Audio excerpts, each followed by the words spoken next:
The Creepiest X-Men Stories Explained. A sleep documentary. Introduction. There is a particular kind of fear that runs underneath almost every X-Men story ever published, and it has very little to do with monsters. It is the fear of being looked at differently. The fear of waking up one morning and discovering that your own body has changed into something you no longer recognize. The fear of a world that decides, quietly and then not so quietly, that people like you are a problem to be solved. On the surface, the X-Men have always been marketed as superheroes. They wear costumes. They fight villains. They save the world again and again in bright four-color panels drawn for children and collected by adults. But underneath that surface, in story after story across more than 60 years of publication, something else has been happening. The X-Men comics have quietly told some of the most unsettling stories in mainstream American fiction. Mutants have been hunted by machines built specifically to find and eliminate them. They have been captured and used as raw material for experiments they did not consent to and could not escape. Entire communities of them have been slaughtered in their sleep. Their minds have been invaded, rewritten, and in some cases erased entirely, replaced with something calmer and more convenient for whoever was doing the rewriting. Their futures, when the writers dared to show them, have tended to look less like hope and more like ruins. This is not an accident of tone. It is, in many ways, the entire point of the X-Men as a concept. Professor Charles Xavier's dream was always shadowed by the certainty that most of the world did not want it to come true. Every triumph in this franchise exists next to a much darker possibility, one where the fear wins, where the hatred organizes itself into something efficient, where the mutants either vanish or are made to vanish. Tonight, we are going to walk slowly through some of the creepiest, strangest, and most disturbing stories the X-Men have ever been part of. We will move through body horror, where mutation itself becomes something monstrous rather than miraculous. We will move through psychological horror, where the worst violations happen not to a character's body but to their mind, their memories, their sense of who they even are. We will spend time with humanity's fear of mutants and the machinery, sometimes literal, sometimes political, that fear has built. We will visit nightmare futures the X-Men were shown, glimpses of what happens if nothing changes. We will touch cosmic and existential horror, the kind of dread that comes from realizing your own evolution might not belong to you. And we will end with stories about survival itself, about what it costs a people to simply continue existing when so much of the world would prefer that they didn't. A note before we begin. Every story discussed here is drawn from the mainstream Marvel comics, primarily what is generally called Earth 616 continuity, unless a story is explicitly identified as an alternate reality, a possible future, or a dream. Nothing here is drawn from the X-Men films, the animated series, or video games, except where an adaptation is specifically named as such for context. Issue numbers and creative teams will be mentioned where they are well established. Where a specific number or date is uncertain, that uncertainty will be acknowledged rather than guessed at. This is not a story about villains twirling mustaches. It is a story about what fear does to the people who feel it, and to the people it is aimed at. Settle in. Let your eyes close if they want to. We have a long night of history ahead of us, and it gets strange before it gets peaceful again. Part 1: Body Horror. There is a specific kind of dread that comes from your own body betraying you, from watching flesh do something flesh should not do, from realizing that the thing changing you is not you. Mutation, in the X-Men mythos, is usually framed as a gift. But in the stories that follow, it becomes something closer to an infection, a violation, or a design flaw imposed from outside. This is where the horror begins. Chapter 1: The Brood Saga. Story. The Brood Saga, primarily told across Uncanny X-Men issues in the early 1980s under writer Chris Claremont and artist Dave Cockrum, remains one of the most overtly horrific stories in mainstream X-Men history, and one of the clearest examples of the team, borrowing directly from science fiction body horror. Setup. By this point in the comics run, the X-Men had already been rebuilt as an international team following the all-new, all-different relaunch of the mid-1970s. They were experienced, battle-tested, and reasonably confident in their ability to handle almost anything. That confidence made what happened next land even harder. What happened? During a mission that took the team into deep space aboard the alien starship of the Acanti, the X-Men encountered the Brood, an insectoid alien race that reproduces by implanting eggs inside living hosts. The larvae hatch inside the host's body, slowly consuming and replacing them from within, until the host is transformed into a new brood creature that retains fragments of their original personality and memories, trapped inside something monstrous. Several X-Men, including Professor Xavier himself, were captured and implanted with brood eggs aboard the Brood World. The team had to race against a biological clock, knowing that if they did not act in time, their friends and mentor would not simply die. They would become something else entirely, something that still remembered being them. The creepy part. What makes the Brood Saga so effective as horror is not the alien menace itself, but the specific violation at its center. This is not a story about being killed. It is a story about being replaced from the inside, one cell at a time, while some fragment of you remains aware of what is happening. The transformation is gradual, biological, and deeply personal. It happens inside your own body, using your own body's materials, and there is no clean way to stop it once it has begun. Character impact. Professor Xavier's arc within this story is particularly significant. Having been paralyzed for years, Xavier discovers that the brood transformation process has repaired his body, giving him the use of his legs again, but at the cost of eventually becoming a brood creature entirely. The story forces him into an impossible position: accept the horrifying transformation and keep his mobility, or find another way and risk permanent paralysis again. The X-Men ultimately intervene, and with help from the alien Acanti and the Starjammers, Xavier's condition is addressed through other means, though the specifics of his mobility would continue to be revisited across many years of subsequent stories. Why it matters. The Brood Saga is often cited as the moment the X-Men comic fully embraced science fiction horror as a legitimate register for the book, rather than treating it as an occasional detour from superhero action. It demonstrated that Claremont and Cockrum were willing to let a story sit in genuine dread for issues at a time, rather than resolving the horror quickly. Legacy. The Brood have returned numerous times since, and the basic concept of implantation and bodily transformation has echoed through other X-Men horror stories that followed, including later stories involving techno-organic transformation and other forms of forced physical change. The saga also helped cement Kitty Pryde's importance to the team, as her younger perspective and vulnerability during the story added emotional weight to the horror around her. It is worth pausing on why this particular concept landed so hard on readers of the era, many of whom would have been encountering something like it for the first time in a mainstream superhero comic.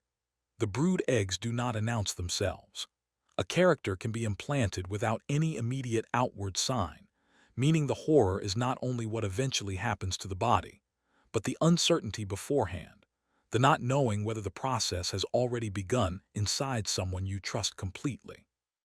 That uncertainty, more than any single transformation sequence, is what gives the Brood Saga its lingering unease even decades later. Chapter 2: Weapon X. Story. The Weapon X program, and specifically the story simply titled Weapon X, serialized in Marvel Comics' presence in 1991 by writer and artist Barry Windsor-Smith, tells the story of how Wolverine's adamantium skeleton was forcibly grafted onto his bones. Setup.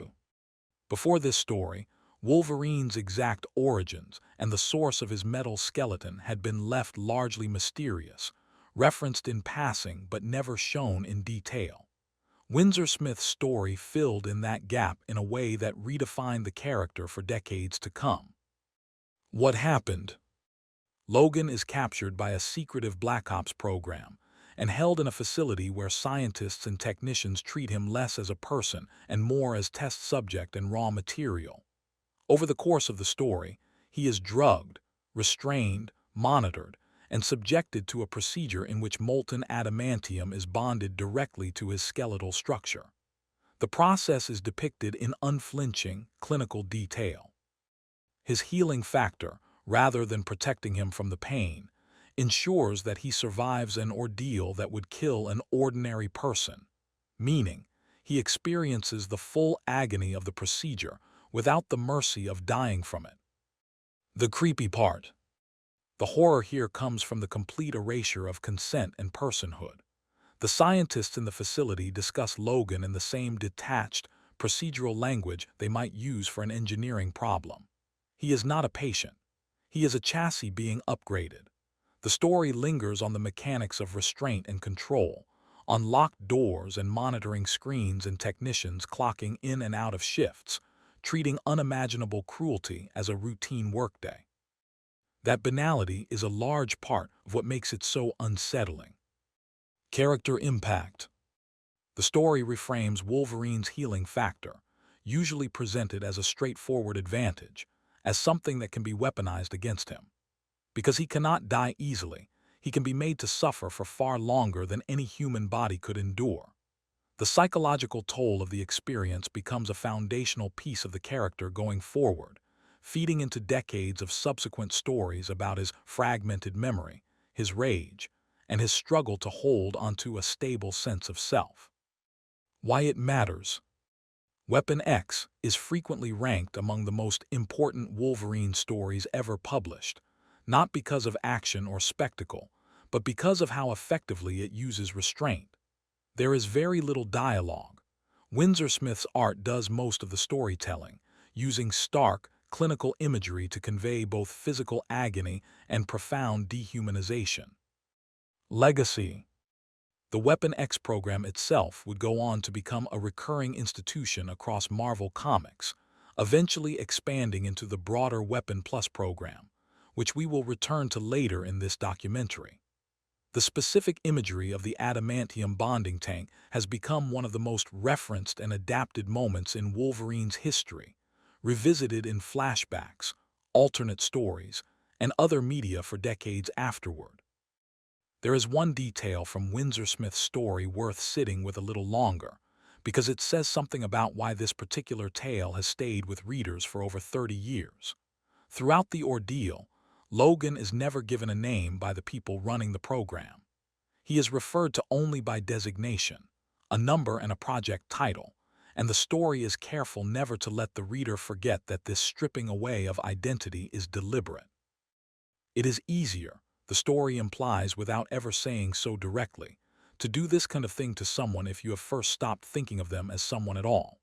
That quiet administrative cruelty, the paperwork and shift changes surrounding an act of extraordinary violence, is arguably more unsettling than the adamantium bonding itself, because it suggests the horror was never really about the metal. It was about how easily a person can be turned into a project. Chapter 3. Mr. Sinister and the Breeding Experiments. Story. Mr. Sinister, created by Chris Claremont and Mark Silvestri, and first introduced in the late 1980s, is one of the few X-Men villains whose horror comes almost entirely from what he does rather than what he is. Over decades of appearances, a picture emerges of a man who treats mutant genetics as raw material for a project spanning centuries. Setup.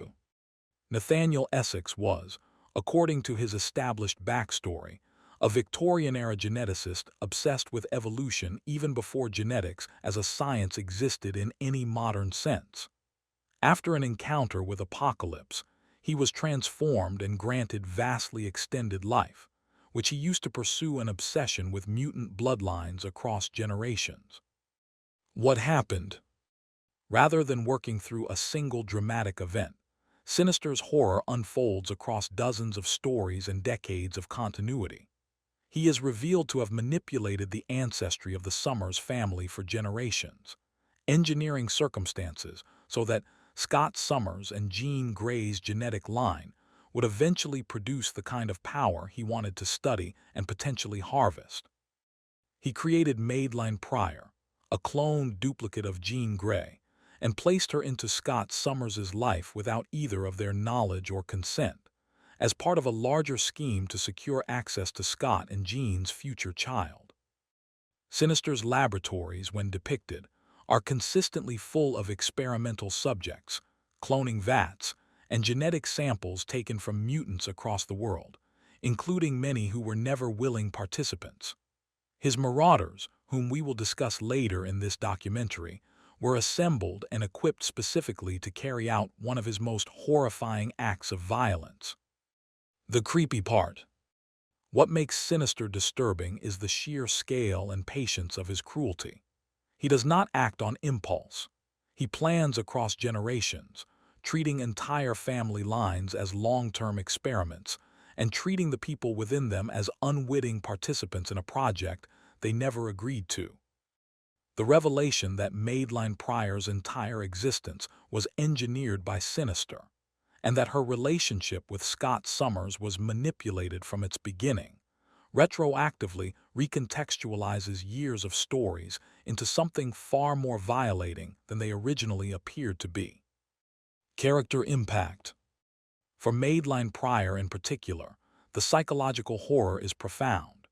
She eventually discovers that her memories, her relationships, and even her sense of being a person independent of Jean Grey were constructed and manipulated by Sinister for his own purposes. That discovery contributes directly to her later descent into villainy as the Goblin Queen, a story we will cover shortly. For Scott Summers, learning the extent of Sinister's manipulation of his family's history recontextualizes his entire life as something partially authored by someone else. Why it matters. Sinister represents a specific kind of horror that recurs throughout X-Men history. The fear that your own existence, your relationships, and your choices might not be entirely your own, that someone with enough power and patience could be shaping your life from behind the scenes without your knowledge. Legacy. Sinister's genetic manipulations became a foundational piece of X-Men continuity, tied into major stories including Inferno, the eventual reveals around Cable's origins, and much later, the Krakoa-era's exploration of Sinister's private cloning laboratories, where he was shown maintaining rows of genetically modified duplicates of X-Men teammates for his own unclear purposes, a detail that unsettled even his fellow mutants living alongside him on Krakoa. Mr. Sinister's horror was built on patience and control from a distance, but some of the darkest X-Men stories are not about what is done to a body at all. They are about what happens when the mind itself is no longer safe, when the one place a person should always be able to retreat to is the first thing taken from them. Part 2. Psychological Horror. Chapter 4. The Shadow King and the Muir Island Saga. Story. The Shadow King, an ancient and powerful psychic entity, has appeared in X-Men comics since the mid-1980s, but one of his most disturbing appearances came in the Muir Island Saga, published across the X-Men titles in 1991 under Chris Claremont. Setup. Muir Island, the research facility run by Moira MacTaggart, had long served as a home base for X-Men-adjacent characters dealing with mutant illness, injury, and research. It was meant to be a place of healing. What happened?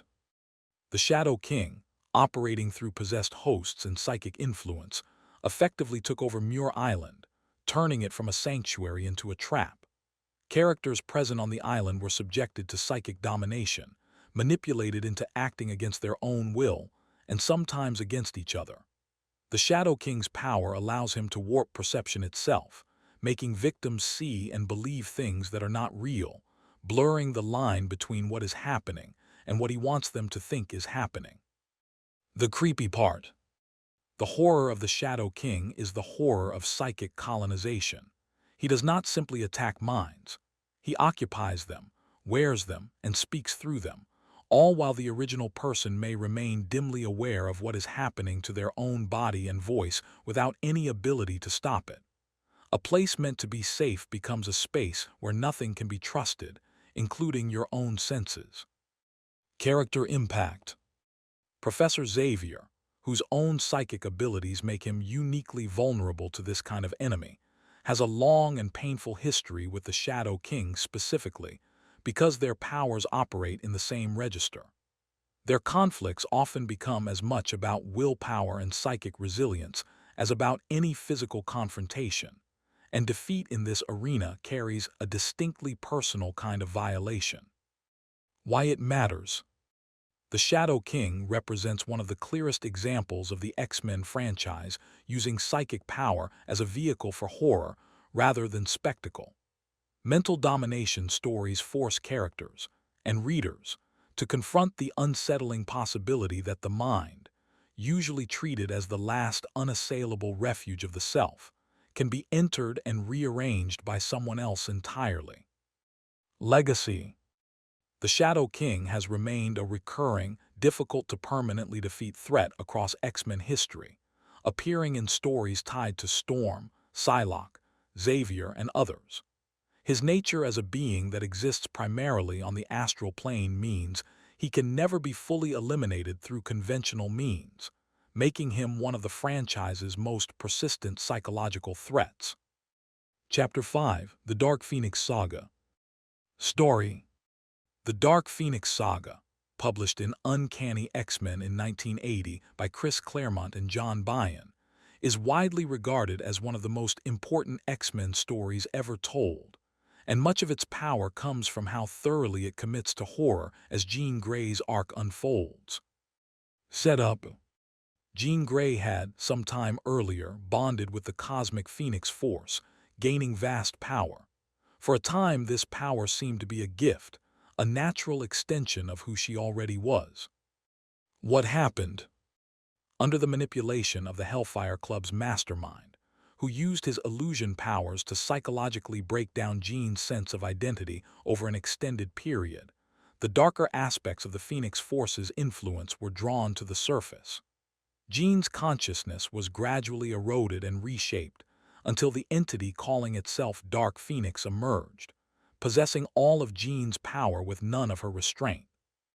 In one of the most infamous sequences in Marvel Comics history, Dark Phoenix consumed the energy of an inhabited star system, killing billions of people in the process.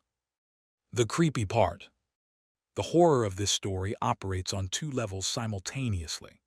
There is the cosmic horror of near-limitless power turned genocidal, but the more intimate horror is psychological. Watching a beloved, fundamentally good character have her identity dismantled piece by someone else's manipulation, until the person underneath is no longer fully in control of what her own body and power are doing. Character impact. For Jean Grey, the aftermath is devastating. Upon regaining full awareness and understanding what Dark Phoenix did while wearing her face, Jean is left to grapple with a guilt that is not entirely hers to carry, since so much of what happened occurred while her identity was actively being suppressed and overwritten. The story ultimately ends with Jean choosing to take her own life on the moon rather than risk becoming Dark Phoenix again, a conclusion that remains one of the most somber in mainstream superhero comics of its era. Why it matters. The Dark Phoenix Saga demonstrated that the X-Men book could tell a tragedy with real, lasting consequences, rather than resetting its characters to a safe status quo. It remains a touchstone for how psychological horror and cosmic-scale stakes can be combined without losing emotional intimacy. Legacy. The Phoenix Force has returned to the X-Men mythos many times since, and Jean Grey's own history with resurrection and identity has become one of the most complicated in the entire Marvel universe. The saga's central fear, that someone you love and trust might be replaced by something wearing their face while their true self is trapped and helpless underneath, echoes through many of the other stories in this documentary. Part of what has kept this story so unsettling for readers across more than 4 decades is the ambiguity Claremont and Bayhan left at its center. The comics never fully resolve how much of Dark Phoenix's cruelty belonged to the cosmic entity, and how much, if any, belonged to Jean herself. Some darker impulse the Phoenix Force simply amplified rather than invented. That ambiguity denies the reader an easy separation between victim and perpetrator, and it denies Jean one as well. She is left to carry the weight of an atrocity she did not fully choose, without ever being entirely certain how much of it was truly her, a particular kind of psychological horror that has no clean resolution, only a life spent afterward trying to live with the uncertainty. Chapter 6: Inferno and the Goblin Queen. Story: Inferno, the 1988 to 1989 crossover event running primarily through the X-Men and X-Factor titles, is remembered as one of the strangest and most nightmarish stories of its era, built around demonic invasion, identity horror, and the tragic unraveling of Madeline Pryor. Setup: as mentioned earlier, Madeline Pryor's entire existence had been secretly engineered by Mr. Sinister as a clone of Jean Grey. By the time of Inferno, Madeline had married Scott Summers and had a son with him, Nathan, only for Scott to eventually leave her behind to rejoin the X-Men and later to be reunited with the resurrected Jean Grey. What happened? Abandoned, manipulated, and increasingly aware that her life had been built on a foundation she never consented to, Madeline's despair was exploited by the demon Aster, who offered her power in exchange for her cooperation. She transformed into the Goblin Queen, and New York City itself became the site of a literal demonic invasion, with demons pouring out of portals, civilians transformed, and familiar city streets rendered into something closer to a vision of hell. The creepy part: Inferno is unusual among X-Men horror stories because its horror is loud and citywide rather than isolated and intimate, yet it still centers on a deeply personal psychological collapse. Madeline's transformation into the Goblin Queen is framed not simply as a villain turn, but as the direct, tragic consequence of having her entire identity built and then discarded by other people. The infrastructure of an ordinary city, elevators, apartment buildings, baby carriages, becomes suddenly and viscerally unsafe, which is part of what made the story so unsettling to readers at the time. Character impact: Madeline's story is ultimately one of the more tragic entries in this documentary, since her villainy is shown to be the direct product of victimization she never asked for and could not have anticipated. Her death at the end of Inferno closes her arc without fully resolving the discomfort of what was done to her in the first place, a discomfort that later stories would continue to revisit. Why it matters: Inferno demonstrated the X-Office's willingness to let horror bleed across an entire crossover event rather than containing it to a single title, and it used that scale to underline a very personal point: that manufactured identities and discarded relationships can produce real devastation, both for the person at the center of them and for everyone around her. Legacy: Madeline Pryor has returned to the Marvel Universe multiple times since her death in Inferno, and her connection to Sinister, Jean Grey, and Cyclops has remained a persistent thread in X-Men continuity. The image of demons flooding an ordinary city street has also become one of the most visually referenced moments of the era. Chapter 7: The Demon Bear Saga. Story: The Demon Bear Saga, published in New Mutants in 1983 by Chris Claremont and artist Bill Sienkiewicz, is one of the most visually experimental and psychologically disturbing stories in the broader X-Men family of titles. Setup: Danielle Moonstar, known as Mirage, is a young member of the New Mutants whose powers are rooted in psychic illusion and her Cheyenne heritage. Her grandfather, back on the reservation where she grew up, becomes the target of an ancient supernatural force known as the Demon Bear. What happened? The demon bear is less a physical monster than a psychic and spiritual predator, capable of invading dreams, distorting reality, and manifesting through both literal and figurative darkness.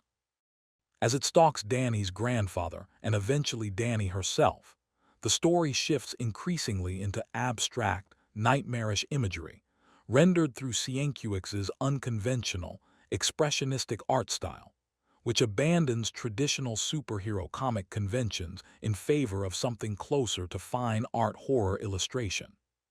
The creepy part. What sets the Demon Bear saga apart is its commitment to depicting horror as something felt rather than simply narrated. Sienkiewicz's art fractures panel structure, distorts character proportions, and leans into shadow and abstraction in ways that were unusual for mainstream superhero comics at the time. The story does not explain every element of the Demon Bear's nature or rules, which only deepens its unsettling, dreamlike quality. Character impact. For Dani Moonstar, the story is deeply personal, tying her powers and her heritage directly into a supernatural threat aimed at her family. The trauma of the Demon Bear's assault, including a sequence in which Dani is paralyzed as a result of the attack before her recovery, becomes formative for her character going forward. Why it matters. The Demon Bear saga is frequently cited as a landmark moment in mainstream comic art, demonstrating that visual storytelling itself could carry psychological horror in ways dialogue alone could not. It also reinforced that the New Mutants title, ostensibly a book about younger, less experienced heroes, was willing to go to genuinely dark places. Legacy. Sienkiewicz's work on this arc influenced a generation of comic artists interested in blending horror aesthetics with superhero storytelling, and the Demon Bear itself has been referenced and revisited in later New Mutants and X-Men stories exploring Dani Moonstar's connection to spiritual and supernatural forces. The Demon Bear was a threat from outside the ordinary world entirely, ancient and supernatural. But not every horror the X-Men face comes from monsters or cosmic forces. Some of the most disturbing stories in this franchise come from something far more mundane, the fear and the hatred of ordinary people. Part 3. Humanity's Fear of Mutants. Chapter 8. The Origin of the Sentinels. Story. The Sentinels, giant robotic hunters designed specifically to locate, capture, and if necessary kill mutants, were introduced all the way back in Uncanny X-Men issue 14 in 1965, created by Stan Lee and Jack Kirby, making them one of the earliest and most enduring horror elements in X-Men history. Setup. Dr. Bolivar Trask, a scientist and television personality, became convinced that mutants posed an existential threat to humanity. Rather than simply speaking out against them, he built an army of towering robots designed to hunt mutants down. What happened? Trask's Sentinels initially operated according to his direction, but in a twist that has recurred across many subsequent Sentinel stories, the robots' programming led them to conclude that all of humanity, not just mutants, represented a threat requiring management and control, turning on their own creator in the process. Over decades of subsequent appearances, the Sentinels have been rebuilt, upgraded, and redeployed by numerous individuals, and even by government agencies, each iteration bringing its own variation on the same basic nightmare. An army of tireless, emotionless machines built for the specific purpose of eliminating an entire category of people. The creepy part. The horror of the Sentinels is the horror of institutionalized, mechanized persecution. Unlike a villain who might be reasoned with, negotiated with, or appealed to on some human level, a Sentinel simply executes its programming. It does not hate mutants. It has simply been told that mutants are a problem, and it proceeds accordingly, with total efficiency and no capacity for doubt or mercy. That impersonal quality is, in many ways, more frightening than outright malice. Character impact. Across decades of stories, various X-Men have had deeply personal encounters with Sentinel programs, from Bishop's memories of a Sentinel-ravaged future, to Kitty Pryde's early formative experience being rescued from Sentinel attacks, to countless other characters who have had to reckon with the knowledge that somewhere, someone is always building bigger and smarter versions of these machines. Why it matters. The Sentinels function as one of the franchise's most direct metaphors for institutionalized prejudice made literal and mechanical. They represent what happens when fear of a minority group becomes policy, then becomes infrastructure, then becomes something that can no longer be easily reasoned with or dismantled. Legacy. The Sentinel program has been revisited constantly throughout X-Men history and forms the backbone of several of the stories we will discuss later in this documentary, including Days of Future Past. Their basic design and purpose has barely changed in over half a century of comics, which is itself part of what makes them so effective. They represent an old fear that never fully goes away. Nearly every writer who has picked up the Sentinels across 60 years of publication has returned to the same unsettling irony embedded in their very first appearance.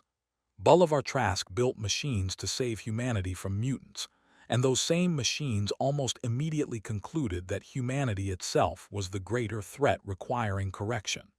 The lesson, repeated across decades of subsequent Sentinel stories, is a quietly bleak one.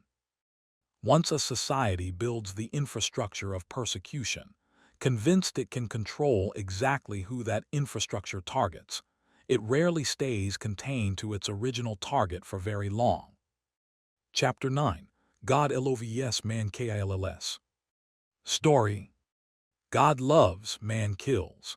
A 1982 graphic novel written by Chris Claremont with art by Brent Anderson, is widely regarded as one of the most important X-Men stories ever published, and it remains disturbing not because of any supernatural threat, but because of how plausibly human its villain is. Setup. Reverend William Stryker, a charismatic televangelist, has built a movement around the belief that mutants are an abomination that must be eliminated, framing his crusade in explicitly religious terms. What happened? Stryker's followers, the Purifiers, are shown murdering mutant children in the story's opening pages, hanging their bodies as a warning. As the story progresses, Stryker's rhetoric is revealed to be capable of swaying enormous crowds, and his ultimate plan involves using Professor Xavier's own psychic technology to commit genocide against mutant kind on a global scale. The creepy part. Unlike the Sentinels or alien invaders, Stryker requires no science fiction justification. His horror is entirely human, the horror of charisma weaponized toward mass violence, of ordinary crowds cheering for the elimination of an entire group of people, of religious language used to sanctify murder. The image of children's bodies displayed as a warning early in the story sets a tone the rest of the book never fully steps away from. Character impact. For the X-Men, and especially for Kitty Pryde, who confronts Stryker's rhetoric directly and points out its resemblance to historical persecution of Jewish people, the story becomes a confrontation not just with a villain, but with an idea, one that cannot simply be punched into submission the way most supervillain schemes can. Why it matters. God loves, man kills, is frequently cited as the clearest statement of the X-Men's core metaphor. That prejudice does not require monsters to be monstrous, only ordinary people convinced that cruelty is righteous. It remains one of the most adapted and referenced X-Men stories for exactly that reason. Legacy. William Stryker has returned numerous times across X-Men comics and other media, and the basic shape of his crusade, a charismatic human leader turning public fear into organized violence against mutants, has been echoed in many of the other stories in this documentary, including the Purifiers' later, even more violent campaigns.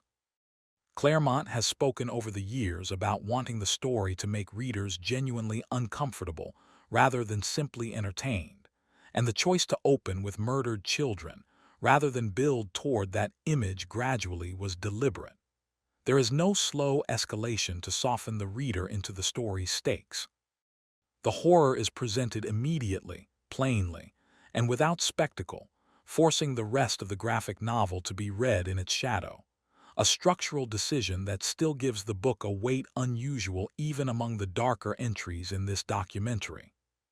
Chapter 10: The Mutant Massacre. Story: The Mutant Massacre, a 1986 crossover running through Uncanny X-Men, X-Factor, New Mutants, Thor, and Power Pack, remains one of the single bleakest events in classic X-Men history, centered on the slaughter of the Morlocks. Set up. The Morlocks were a community of mutants living in the tunnels beneath New York City, many of them physically disfigured or otherwise unable to pass as human, who had formed their own underground society away from a world that had rejected them. What happened? Mr. Sinister's Marauders, a team of mercenaries assembled and equipped specifically for the purpose, descended into the tunnels and began systematically killing the Morlocks. The X-Men, X-Factor, and other heroes arrived to help, but by the time the violence ended, dozens of Morlocks were dead, and many survivors were left with permanent injuries. Characters including Colossus, Nightcrawler, Angel, and Shadowcat all suffered lasting physical or psychological wounds attempting to stop the slaughter. The creepy part. Unlike many superhero comic battles, the Mutant Massacre is not framed as a fight the heroes can win. The Marauders are professionals sent to exterminate, not to engage in a fair fight, and the story does not pretend otherwise. The horror comes from the arrival, too late, into a massacre already well underway, and from the fact that this violence was aimed specifically at mutants who had already withdrawn from society entirely, who had done nothing but try to live apart from a world that hated them, and were hunted down anyway. Character impact. The event left permanent scars across the X-Men line. Angel's wings were severely damaged during the massacre, eventually leading to their amputation and his transformation into Archangel. Kitty Pryde's phasing powers became stuck in an unstable state for an extended period as a direct result of injuries sustained trying to save Morlocks during the attack. The psychological toll on multiple characters, having arrived too late to prevent mass death, lingered across subsequent stories for years. Why it matters. The Mutant Massacre is often identified as the moment classic X-Men comics fully committed to depicting anti-mutant violence with real, lasting weight, rather than treating villain attacks as reversible plot devices. It remains one of the most somber and consequential stories of the entire Claremont era. Legacy. The Morlocks, though diminished, continue to appear in subsequent stories, and the massacre's aftermath directly influenced numerous character arcs across the following decade. The event is frequently referenced as a turning point, after which the X-Men books were willing to let violence against mutants carry permanent, unresolved consequences. The detail that has stayed with longtime readers most is not the body count, though it was substantial for its era, but the specific helplessness the story assigns to its heroes. The X-Men do not arrive to prevent the Mutant Massacre. They arrive in the middle of it, and much of what they encounter is already over by the time they reach it. Tunnels full of the dead and dying, survivors too traumatized to be immediately helped. That structural choice, denying the reader the usual satisfaction of a rescue arriving in time, is itself part of the horror. Some tragedies, the story insists, simply happen, and the best any hero can do afterward is help carry what is left. Chapter 11: Operation Zero Tolerance and Bastion. Story. Operation Zero Tolerance, a 1997 crossover event, centers on Bastion, a mysterious figure who emerges to lead a government-sanctioned campaign to identify, capture, and neutralize mutants using advanced Sentinel-derived technology. Set up. By the mid-1990s, anti-mutant sentiment within the Marvel Universe had escalated into increasingly organized institutional responses. Bastion, whose true nature is later revealed to be a fusion of the Sentinel Master mold, and the human Nimrod hunting agent Bennett du Paris, represents the merger of human bigotry and machine efficiency into a single figure. What happened?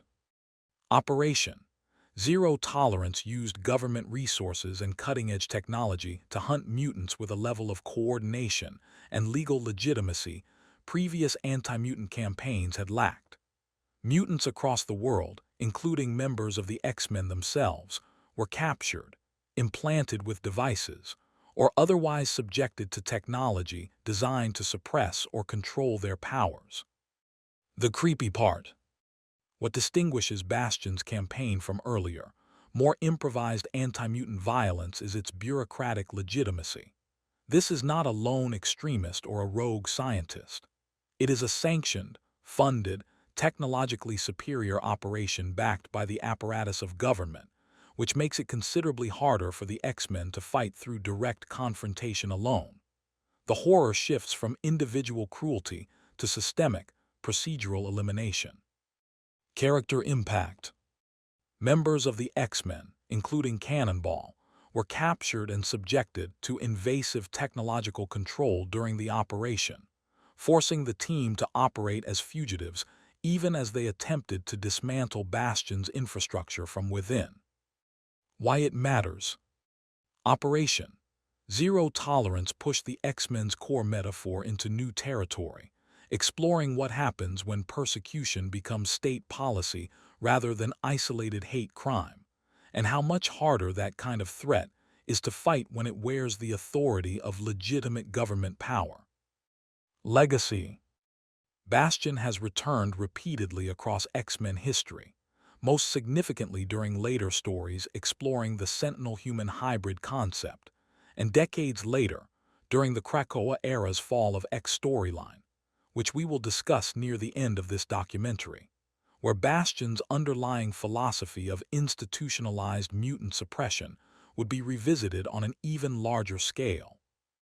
Bastion's campaign showed what happens when fear of mutants becomes policy in the present, but some of the most disturbing X-Men stories ever told are not about what is happening now. They are about what might be coming, glimpses of futures where the fear has already won. Part 4, Nightmare Futures. Chapter 12, Days of Future Past. Story. Days of Future Past, published across Uncanny X-Men issues 141 and 142 in 1981 by Chris Claremont and John Byrne, is one of the most influential stories in the history of the franchise, and its central dystopian future remains one of the bleakest visions Marvel has ever published. Setup. The story opens in a possible future, decades ahead of the present-day X-Men, in which Sentinels have taken complete control of the United States. Mutants who have not been killed outright are held in internment camps. What happened? An adult Kitty Pryde's consciousness is sent back in time into her younger body, in an attempt to prevent the assassination that triggers the chain of events leading to this Sentinel-controlled future in the first place. The framing device allows the story to depict, in vivid and unsentimental detail, exactly what that future looks like. Former X-Men either dead or hardened into weary survivors, America transformed into an occupied territory, and Sentinels patrolling streets that used to be normal city blocks. The creepy part. The horror of Days of Future Past comes from its plausibility and its scale. This is not a single villain scheme. It is the logical endpoint of unchecked anti-mutant policy, escalating gradually until an entire nation has been reorganized around the systematic detention and elimination of mutants. The internment camps depicted in the story deliberately evoke real historical atrocities, and the story does not shy away from that resonance. Character impact.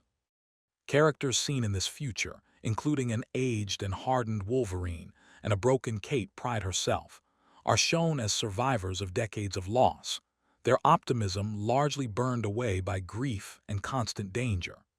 The emotional weight of watching familiar characters reduced to this state, even in a future that the story's own events are working to prevent, gives the horror real stakes beyond spectacle. Why it matters. Days of Future Past established a narrative template, a heroic effort to prevent a catastrophic dystopian future that has been reused across Marvel Comics and adapted into other media many times since. Its power comes from refusing to soften the future it depicts, even though the story ultimately works to avert it. Legacy. The story has been revisited, referenced, and partially rewritten many times across subsequent decades of X-Men comics, including later stories that complicated or altered its exact future timeline.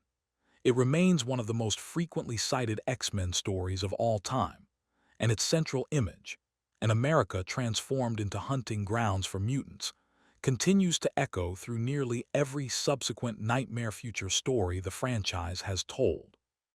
What often gets lost in summary is how small this story actually is in its execution, despite the enormity of what it depicts. Claremont and Byrne tell it across only 2 issues, spending relatively little time on spectacle and a great deal of time on quiet, exhausted conversation between survivors who have already lost almost everyone they love.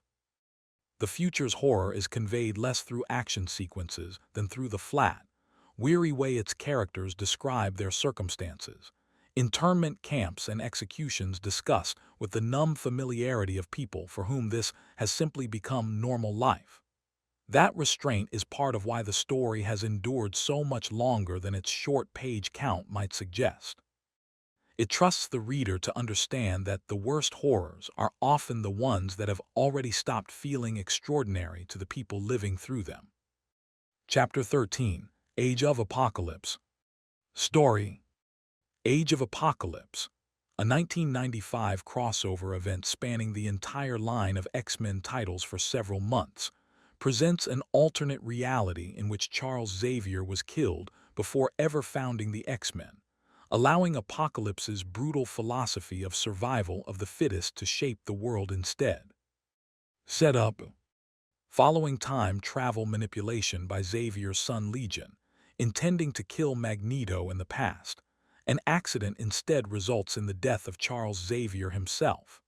Without Xavier's dream to counterbalance him, Apocalypse rises largely unopposed, reshaping global society according to his belief that only the strong deserve to survive. What happened? The resulting timeline, glimpsed by a small group of X-Men who retain memory of the original reality, is one where concentration camp-like human containment facilities exist under Apocalypse's rule, where familiar heroes have become hardened survivors or outright villains depending on which side of Apocalypse's brutal hierarchy they fell on, and where society itself has been reorganized entirely around a philosophy that the weak exist to be culled. The creepy part. Age of Apocalypse inverts the franchise's usual moral geography. In this reality, it is humans, not mutants, who are frequently rounded up and contained, and many beloved heroes appear as darker, crueler versions of themselves shaped by a world without Xavier's guiding ideals. The horror is less about a single threat and more about the sheer scale of what one philosophy, unopposed, can do to reshape an entire world's morality. Character impact. Familiar characters like Sabretooth, Beast, and Angel are shown having taken dramatically different paths in the absence of Xavier's influence, some becoming heroic in this timeline, despite villainous roles in the original continuity, others descending further into cruelty. The story uses these inversions to underline just how much difference a single life and a single set of values can make. Why it matters. Age of Apocalypse remains one of the most ambitious, what-if, style event stories Marvel has ever produced, using an alternate timeline not simply for shock value, but to interrogate what the X-Men's core philosophy actually protects against, by showing in detail what the world looks like without it. Legacy. The event was popular enough to spawn its own recurring characters and follow-up stories for years afterward, and Age of Apocalypse has been revisited multiple times since, including later stories that allowed some version of the timeline or its characters to persist or interact with mainstream continuity. It is explicitly and consistently labeled an alternate reality, distinct from Earth 616. What has kept this particular alternate reality resonant for so long is how it locates its horror in absence rather than presence. There is no single new monster driving the nightmare. There is only the missing weight of one man's ordinary, unglamorous decency, and the story's willingness to show, in exhausting detail across dozens of issues, just how much that single absence was quietly holding back. Chapter 14: Old Man Logan. Story: Old Man Logan, a 2008 to 2009 storyline by Mark Millar and Steve McNiven, published in Wolverine, depicts an aged Logan living decades into a dystopian future where America's supervillains have carved the country into personal territories. Setup: this story exists within an alternate reality distinct from Earth 616, sometimes designated Earth 807128, in which the country's villains banded together and successfully overthrew the heroes decades earlier, in an event that becomes increasingly significant as the story unfolds. What happened?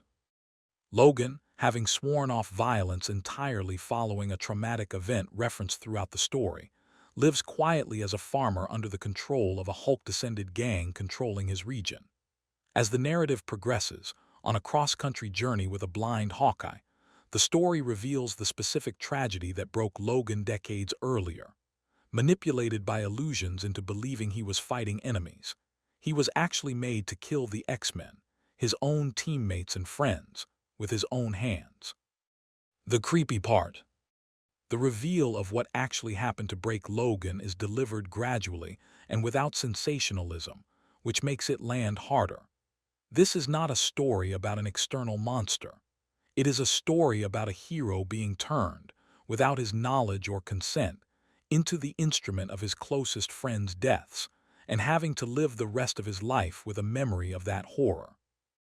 Character impact: the story fundamentally reframes Wolverine's usual violent competence as something he has deliberately suppressed out of guilt and horror at what he was once made to do. His eventual return to violence late in the story carries the weight of that history, rather than functioning as simple action movie catharsis. Why it matters: Old Man Logan demonstrated how effective an Elseworld-style future could be at exploring a character's core psychology by placing them in a broken world and slowly revealing exactly what broke them personally, rather than relying solely on scale or spectacle. Legacy: the story has been adapted, referenced, and revisited numerous times since its original publication, and its central premise, an aged, guilt-ridden Wolverine confronting the worst thing he was ever manipulated into doing, has influenced subsequent Wolverine stories even outside of this specific alternate timeline. It remains clearly identified as an alternate reality separate from mainstream continuity. The futures we have just walked through are horrifying because they are possible, because they could still happen if the wrong choices are made. But some of the darkest ideas in X-Men history are not about what might happen politically or socially. They are about horror on a cosmic scale, threats large enough to make individual survival feel almost beside the point. Part 5: Cosmic and Existential Horror. Chapter 15: The Phalanx Covenant. Story: The Phalanx Covenant, a 1994 crossover event spanning the X-Men titles, introduces the Phalanx, a techno-organic alien hive intelligence capable of assimilating both technology and living beings into a singular, networked consciousness. Setup: the Phalanx had appeared previously in connection with Warlock, a techno-organic being who had defected from his own hive mind species to live among the New Mutants and later X-Force. His origins meant the X-Men had some limited prior understanding of what the Phalanx were capable of. What happened? The Phalanx launch a large-scale assault, capturing and assimilating a significant number of the X-Men and converting them into extensions of the collective hive mind, their individual bodies and wills subsumed into something no longer recognizably them. A group of younger mutants, many of whom had not yet formally joined the X-Men, are forced to mount a rescue mission against a threat capable of converting anyone it touches into more of itself. The creepy part.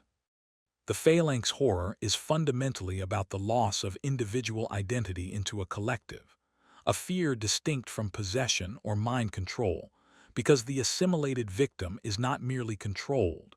They are absorbed, their body and mind repurposed as component parts of something vastly larger than themselves.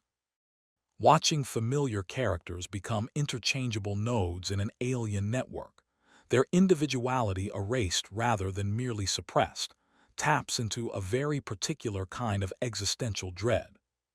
Character impact. The event served as the introduction for several new young mutants who would go on to form Generation X, characters whose first major experience as heroes involved confronting an enemy that could erase the self entirely. That baptism by an especially existential form of horror shaped the tone of their subsequent adventures. Why it matters.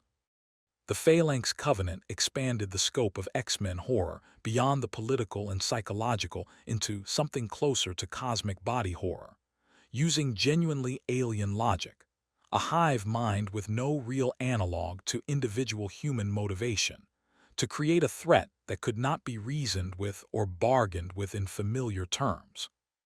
Legacy.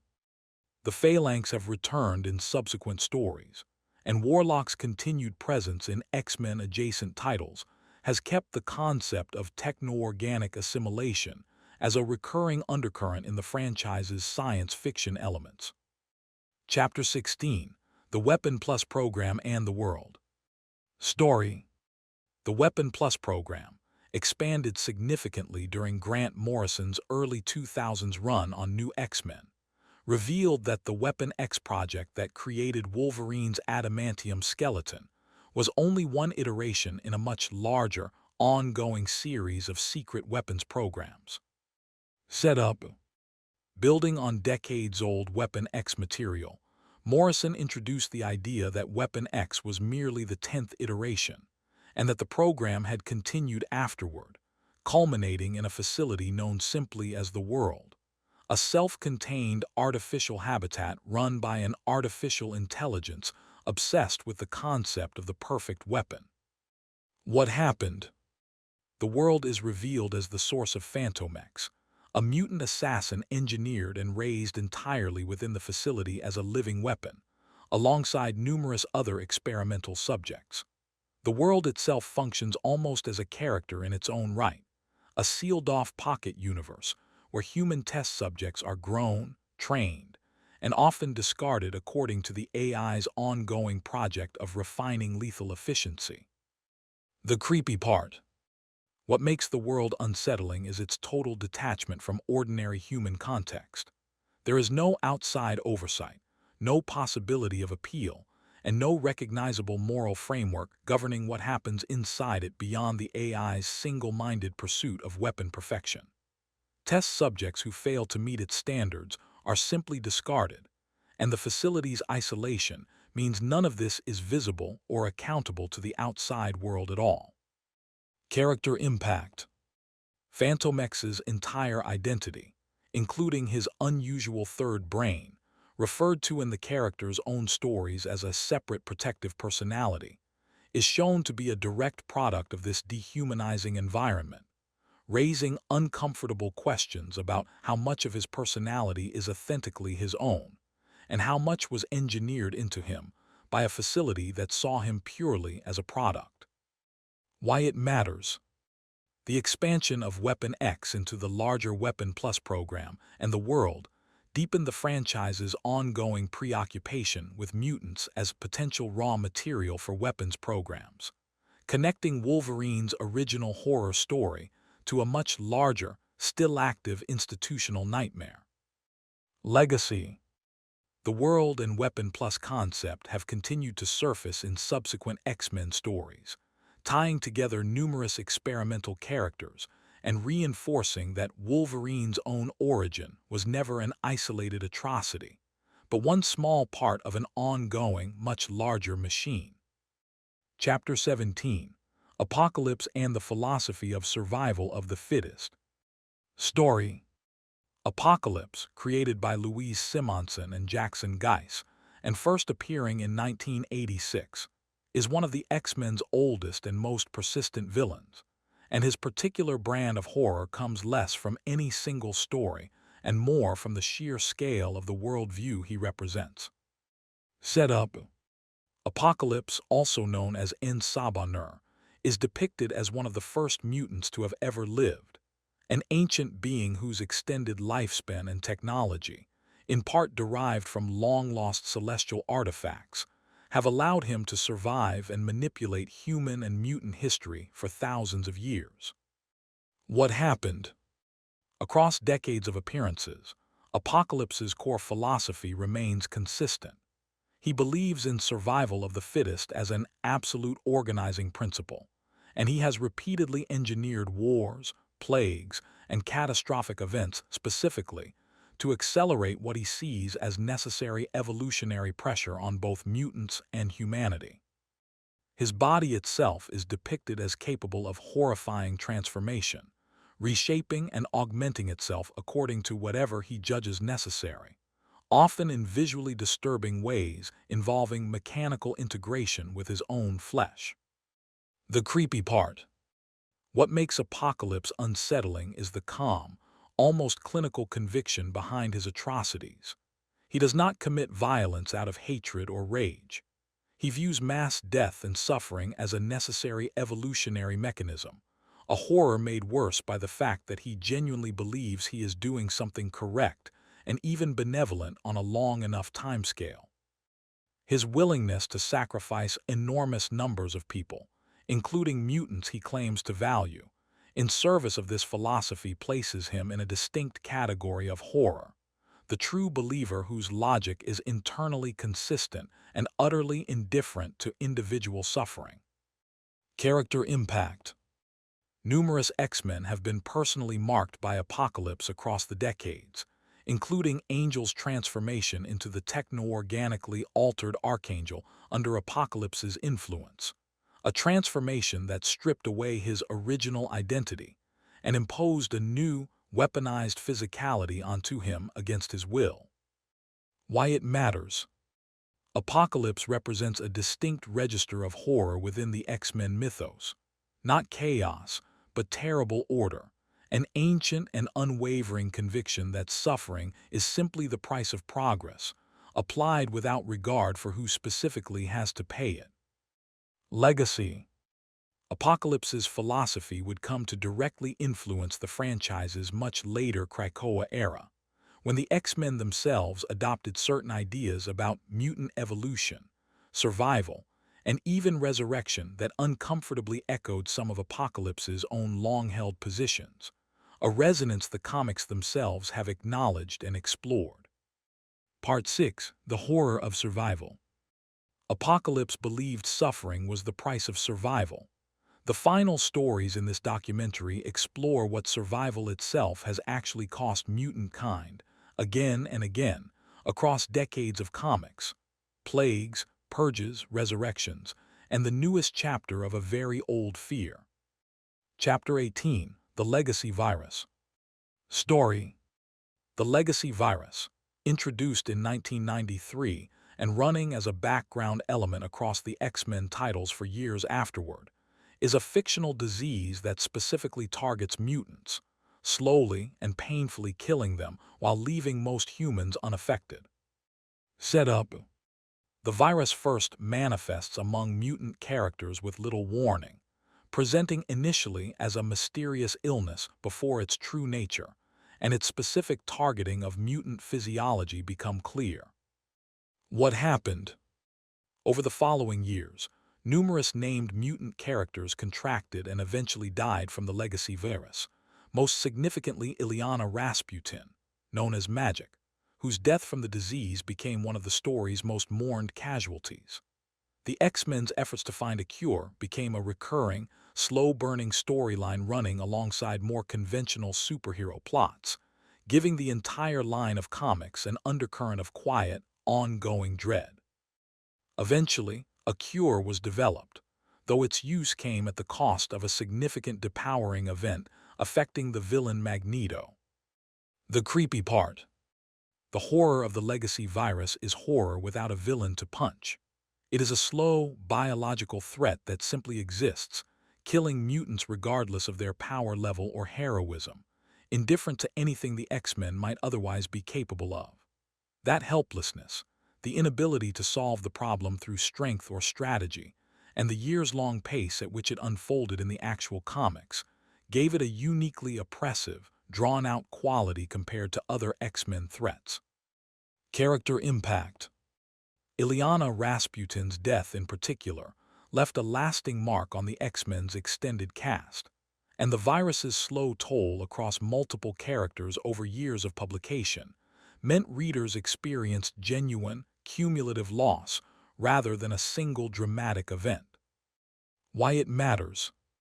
The legacy virus has frequently been read, both by fans and by creators involved in its development, as a reflection of the real-world AIDS crisis, using a mutant-specific plague to explore themes of a targeted, initially misunderstood illness moving through a marginalized community, while the wider world remained largely indifferent. Legacy. The virus's eventual cure and its consequences shaped X-Men continuity for years afterward, and the storyline remains one of the clearest examples of the franchise using slow, biological horror, rather than a single dramatic villain, to explore mutant kind's vulnerability. What made the legacy virus land so hard on longtime readers was the sheer duration of it. This was not a threat resolved within a single arc or even a single year. It unfolded across the better part of a decade, running quietly in the background of unrelated stories, occasionally surfacing to claim another character, then receding again, allowing readers no comfortable sense of when or whether it might finally end. That drawn-out uncertainty, living for years with a threat you cannot see coming and cannot defeat through strength, is arguably closer to how real epidemics are actually experienced than almost anything else in the genre. Chapter 19, Decimation and M-Day. Story. House of M, and its direct aftermath, Decimation, published in 2005, resulted in one of the single most drastic changes ever inflicted on the X-Men's status quo: the depowering of the overwhelming majority of the world's mutant population in a single moment. Setup. Following a reality-altering event triggered by the Scarlet Witch during the House of M crossover, reality was restored to something close to its original form, but with one catastrophic difference deliberately introduced. What happened? With the words "no more mutants," the Scarlet Witch stripped the majority of mutants across the entire world of their powers instantaneously. In the aftermath, later referred to as M-Day, the mutant population was reduced from millions to a few hundred, with many of the newly depowered left to grapple with the sudden loss of an ability that had defined their entire identity and community. The creepy part. The horror of M-Day is quiet and pervasive rather than violent. There is no monster to fight, no facility to raid. Instead, entire communities of mutants simply wake up one day fundamentally changed, some with their bodies suddenly and jarringly reverted, others left dealing with the psychological aftermath of losing a core part of who they understood themselves to be, all at once, everywhere, without warning or consent. Character impact. The event devastated the mutant community as a social and political entity within the Marvel Universe, sharply reducing their numbers and, in the years that followed, deepening the sense that mutant kind was a species now facing genuine existential decline, hunted not only by outside threats but by the shrinking of their own numbers. Why it matters. Decimation reframed the entire ongoing metaphor of the X-Men franchise around scarcity and survival rather than growth and hope, and that shift in tone influenced the X-Men comics for years, directly shaping the later stories of Necrosha, and eventually, the entire Krakoa era's obsession with mutant resurrection and population growth. Legacy. The reduced mutant population remained a defining element of X-Men continuity for roughly a decade following the event, and M-Day is frequently cited as one of the most consequential and controversial single moments in the franchise's history. What distinguishes M-Day from most of the other catastrophes in this documentary is the absence of any villain to hold responsible in the aftermath.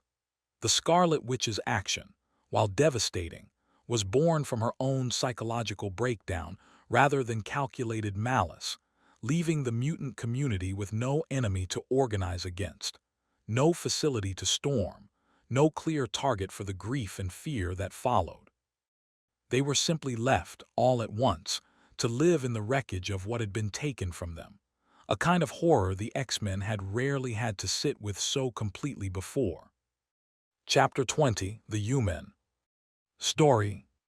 The U-Men, introduced in Grant Morrison's new X-Men run in the early 2000s, are a human cult who surgically graft mutant organs and body parts onto themselves in an attempt to gain mutant abilities without actually being mutants. Set up. Operating in secrecy, the U-Men present themselves publicly as an ordinary human organization, while privately running an operation dedicated to capturing mutants specifically to harvest their bodies for transplantable tissue and organs. What happened? The X-Men encounter the U-Men's operations when mutants begin disappearing, eventually uncovering surgical facilities where captured mutants are kept alive only long enough for their functional organs and limbs to be removed and transplanted into U-Men members seeking to acquire specific abilities for themselves. The creepy part. The U-Men invert the usual anti-mutant horror dynamic in a particularly disturbing way. Rather than simply hating and eliminating mutants, the U-Men covet mutant abilities enough to mutilate mutant bodies in order to steal pieces of them, treating mutant test subjects as a combination of livestock and spare parts inventory. The clinical, surgical nature of the horror, entire operating theaters built around harvesting living donors who have no say in the matter, gives this story a body horror dimension distinct from the Sentinels or Purifiers' more straightforwardly violent hatred. Character impact. The reveal of the U-Men's operations forces the X-Men to confront a form of anti-mutant exploitation rooted not in disgust, but in envy, a twisted admiration for mutant power expressed through violation rather than acceptance. Why it matters. The U-Men expanded the range of anti-mutant horror the franchise was willing to depict, showing that hatred is not the only motive capable of producing atrocity, that desire and envy can be just as dangerous when combined with a willingness to treat other people as harvestable resources. Legacy. The U-Men concept has resurfaced in later stories exploring black market mutant organ trafficking and similar themes, reinforcing the idea that mutant bodies remain a target for exploitation from multiple, very different directions across the franchise's history. Chapter 21: Onslaught. Story. Onslaught, a major 1996 crossover event, centers on a psionic entity born from the darkest, most repressed aspects of both Charles Xavier and Magneto's minds, merged together following a violent psychic confrontation between the two former friends. Set up. During a battle in which Xavier used his psychic powers to forcibly shut down Magneto's mind, fragments of Magneto's rage and Xavier's own suppressed anger and authoritarian impulses combined and separated from both of their conscious minds, eventually coalescing into an independent entity. What happened? Onslaught grew in power over subsequent months, eventually launching a large-scale attack on New York City, requiring the combined efforts of the X-Men, the Avengers, and the Fantastic Four to stop him, a battle whose aftermath led to several of Marvel's most prominent heroes being temporarily removed from mainstream continuity entirely. The creepy part. The horror of Onslaught is specifically the horror of self-recognition. This is not an external monster or an alien invader. It is a manifestation of Charles Xavier's own darkest impulses, the parts of himself he had spent his entire life suppressing in service of his dream, given form and unleashed on the world. The revelation that the villain draws its power partly from the founder of the X-Men's own repressed authoritarian tendencies complicates the entire franchise's central moral figure in an unsettling way. Character impact.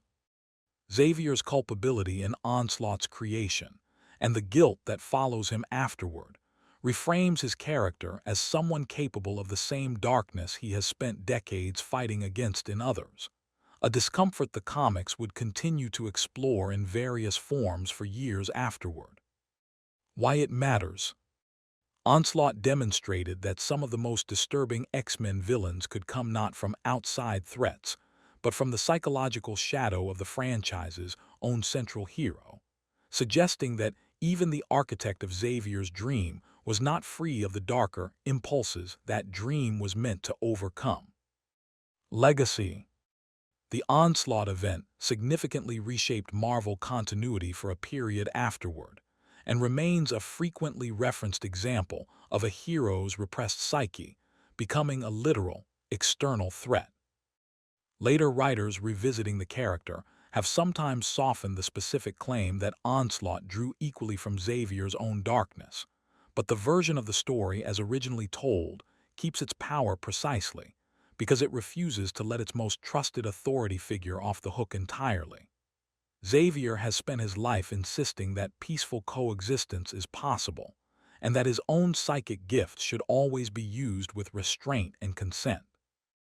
Onslaught's existence suggests that even Xavier, on some level, was never fully at peace with how much easier it would be to simply force that peace into being. Chapter 22. The Reavers and the Horror of the Cyborg Body. Story. The Reavers, a team of cyborg mercenaries introduced in the mid-1980s and significantly expanded during Chris Claremont's later Uncanny X-Men issues, represent a distinct kind of body horror rooted not in mutation, but in violent, invasive technological augmentation. Setup. The Reavers are former criminals and outlaws who have replaced significant portions of their bodies with cybernetic components, often as a result of injuries sustained during violent confrontations with the X-Men or other heroes, transforming themselves into increasingly mechanical, increasingly ruthless killers. What happened? Operating from their base in the Australian outback, the Reavers captured and tortured multiple X-Men over an extended period, most notably subjecting Wolverine to prolonged physical torment, including impaling him and leaving him to suffer for an extended period as part of a broader campaign against the team. The creepy part. The Reavers' horror lies in the specific combination of human cruelty and mechanical relentlessness. Unlike Sentinels, they are not simply following programming. They have chosen this path, replacing their own humanity piece by piece with weaponized machinery, seemingly without much regret about what they are losing in the process. Their base of operations, filled with captured heroes and torture equipment integrated seamlessly with their cybernetic themselves, reinforces a sense of humanity being deliberately, willingly discarded in favor of pure lethal function. Character impact. The extended period the X-Men spent trapped in Australia, dealing with the Reavers and related threats, is remembered as one of the more grueling stretches in the team's classic history, testing characters physically and psychologically over an unusually sustained period rather than resolving quickly. Why it matters. The Reavers offered a version of body horror rooted in voluntary self-mutilation for the sake of violence, distinct from the forced transformations seen elsewhere in this documentary, raising the uncomfortable possibility that some horrors are chosen rather than imposed. Legacy. Several individual Reavers have persisted as recurring antagonists across subsequent X-Men stories, and their base and methods have been referenced in later stories, exploring similar themes of chosen technological self-destruction in service of violence. Chapter 23. Emplate and the Horror of Predation Among Mutants. Story. Emplate, introduced in Generation X in the mid-1990s, is a mutant whose power requires him to feed on the bioenergy of other mutants, specifically targeting young, developing mutants including his own sister, Penance. Setup. Generation X, as a title, was built around a group of younger, still developing mutant students, which made Emplate's specific predatory focus on young mutants especially unsettling within the context of the series. What happened? Emplate is revealed to have transformed his own sister into the traumatized, physically transformed character, known as Penance through repeated feeding and abuse, leaving her nonverbal and covered in a crystalline, armor-like skin as a direct result of what he had done to her. He continues to stalk and threaten the students of Generation X throughout the series, representing an ongoing predatory threat, specifically targeting the young. The creepy part. Emplate's horror is intimate and familial rather than institutional. He is not a government agency or an alien hive mind. He is family, someone who should have protected Penance, instead responsible for her transformation and suffering. The story does not shy away from the implications of a predator who specifically targets young, vulnerable mutants for his own sustenance. Using language and imagery that makes clear this is meant to be read as a genuinely predatory, parasitic relationship rather than a conventional supervillain rivalry. Character impact. Penance's ongoing presence within Generation X, unable to speak for an extended period and physically transformed by her brother's repeated abuse, serves as a constant, visible reminder of what Emplate is capable of, and her slow journey toward recovery became one of the title's more quietly devastating through-lines. Why it matters. Emplate demonstrated that some of the X-Men franchise's most disturbing horror could come from within a mutant family itself, complicating the more common framing of mutants purely as victims of outside human prejudice, by showing that predation and abuse could occur within their own ranks as well. Legacy. Penance's transformation and slow recovery remained a significant thread through Generation X's run, and Emplate has returned periodically in later stories as a recurring predatory threat to younger mutant characters. Chapter 24. Nimrod and Bishop's Future. Story. Nimrod, an advanced sentinel from a possible future, and the mutant hero Bishop's own grim origins within that future timeline, together represent one of the franchise's most unsettling extrapolations of Sentinel technology taken to its most efficient extreme. Setup. Bishop, introduced in 1991, hails from a dystopian future in which mutants are branded, tracked, and hunted, a timeline distinct from Days of Future Past, but built on similar underlying fears about where anti-mutant technology could eventually lead. What happened? Nimrod himself, introduced somewhat earlier as an antagonist from Rachel Summers' own future timeline, is depicted as a sentinel so advanced it can adapt to and eventually overcome nearly any mutant power used against it, learning and evolving in real time during combat, making it one of the most difficult Sentinel-derived threats the X-Men have ever faced. Bishop's own timeline, meanwhile, features mutants literally branded with identifying tattoos by the authorities of his era, a detail deliberately evocative of historical atrocities. The creepy part. Nimrod represents Sentinel technology finally achieving something close to true, adaptive intelligence, removing even the comfort of a fixed, learnable weakness that earlier Sentinel models possessed. Combined with Bishop's branded, tracked future. The horror here is one of totalizing, permanent categorization, a world where being identified as a mutant is stamped onto your body, and your official status the moment you are discovered. Character impact. Bishop's grim origins shape his entire worldview as a hero, giving him a hardened, sometimes ruthless edge compared to many of his X-Men teammates, since he has personally lived through the kind of institutionalized persecution most of them have only glimpsed or feared. Why it matters. Nimrod and Bishop's future together extend the Sentinel horror concept toward its most efficient, most bureaucratically thorough endpoint, a system that does not simply hunt mutants but permanently categorizes, brands, and tracks them as a matter of official policy. Legacy.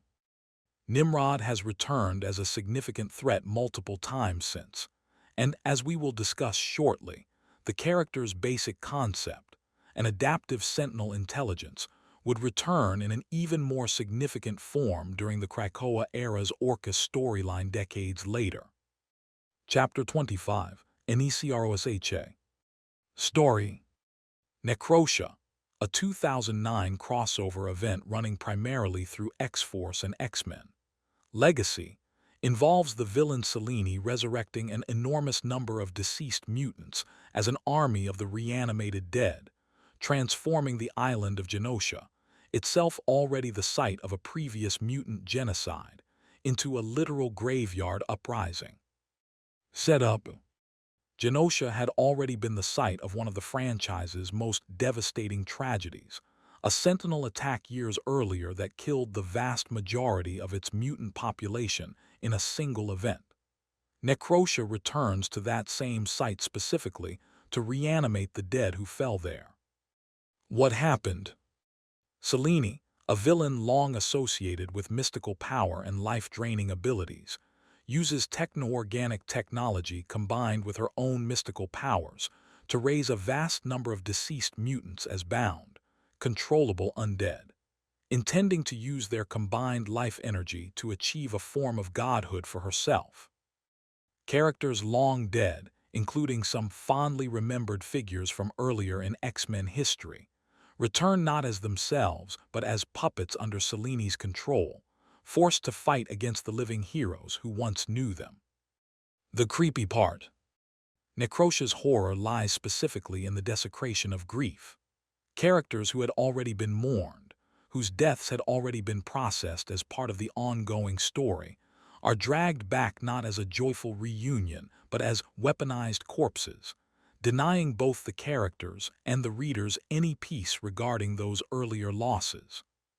The site itself, already marked by genocide, being turned into the staging ground for this new atrocity, compounds the horror with a grim sense of history repeating itself in an even more violated form. Character impact.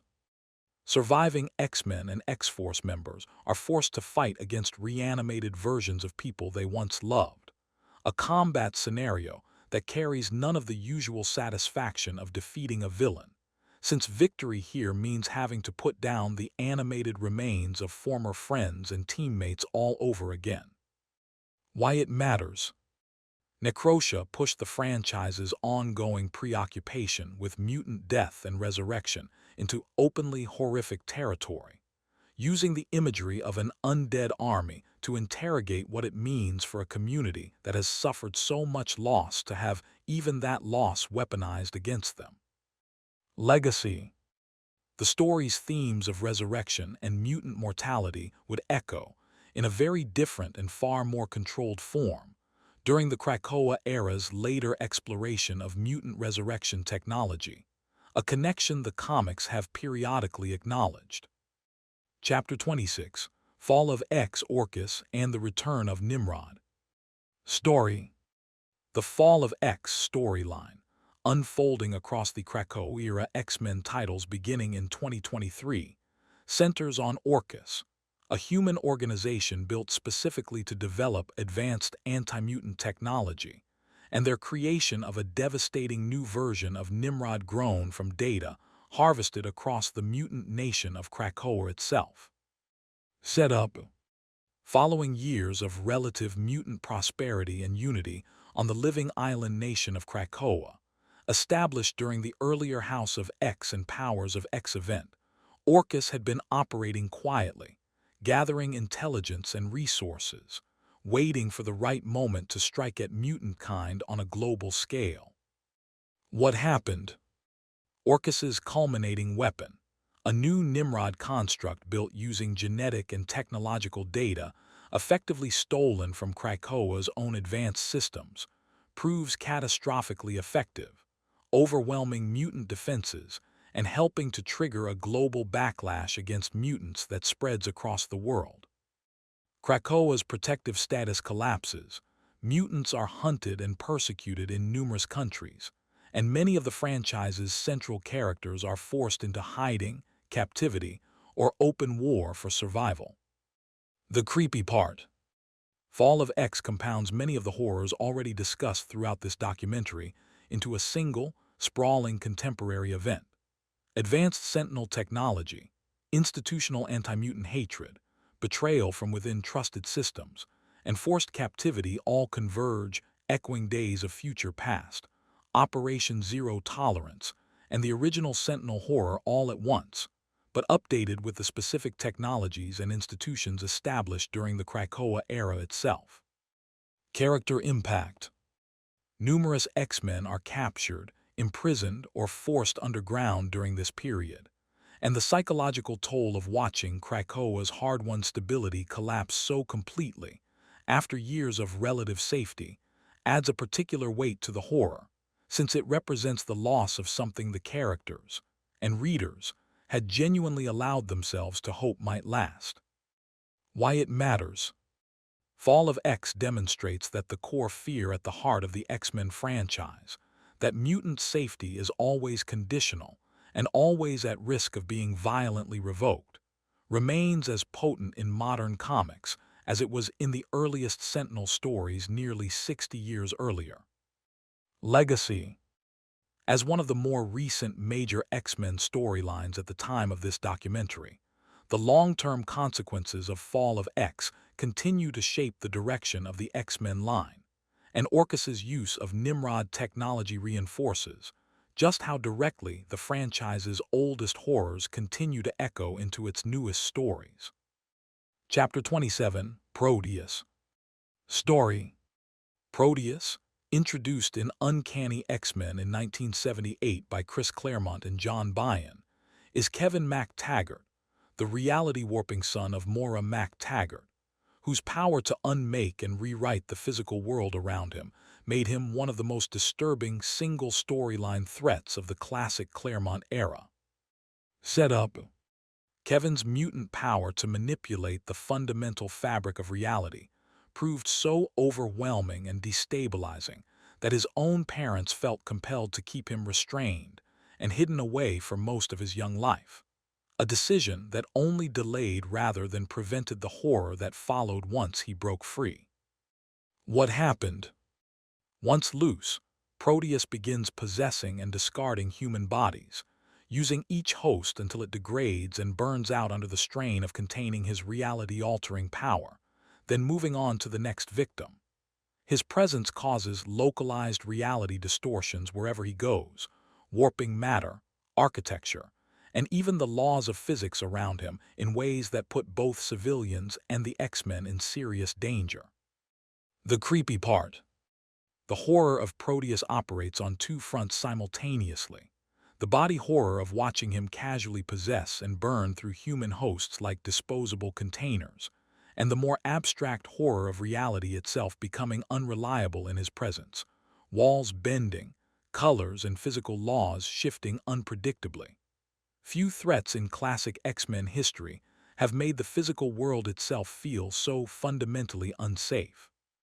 Character impact. Colossus's confrontation with Proteus, during which he ultimately kills him, marked one of the first times a core X-Man had directly killed an opponent. A morally weighty moment given added complexity by the fact that Proteus, however monstrous his actions, remained a deeply damaged young man rather than a conventional villain. Why it matters. Proteus demonstrated how effectively the X-Men books could use a single, tightly contained storyline to generate intense psychological and physical horror, without requiring a sprawling crossover, relying instead on the sheer conceptual wrongness of a character capable of unmaking reality itself.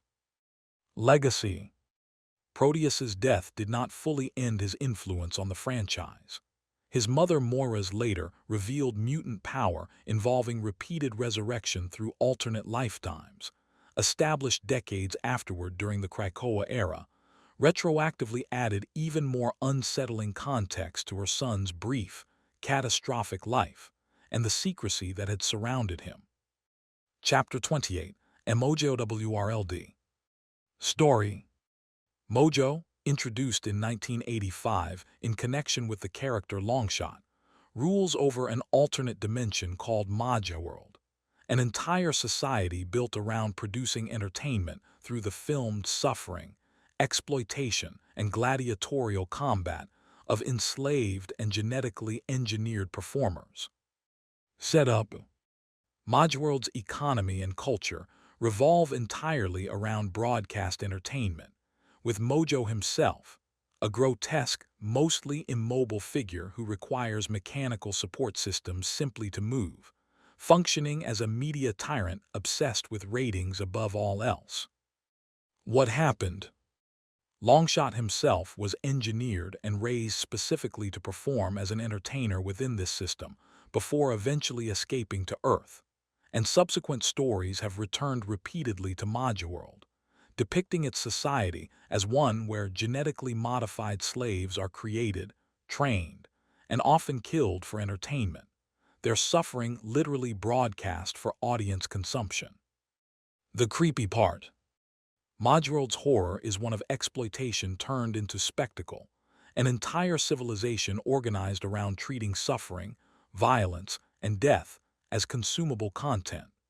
The idea of beings created and bred specifically to perform and often die for an audience's entertainment, with no meaningful choice in the matter, taps into deep discomfort about exploitation dressed up as show business. Character impact. Longshot's own trauma regarding his origins on Mojoworld, and the X-Men's periodic entanglements with Mojo's schemes to broadcast their own struggles for his audience's benefit, repeatedly underline how easily real suffering can be repackaged as entertainment by those who profit from it.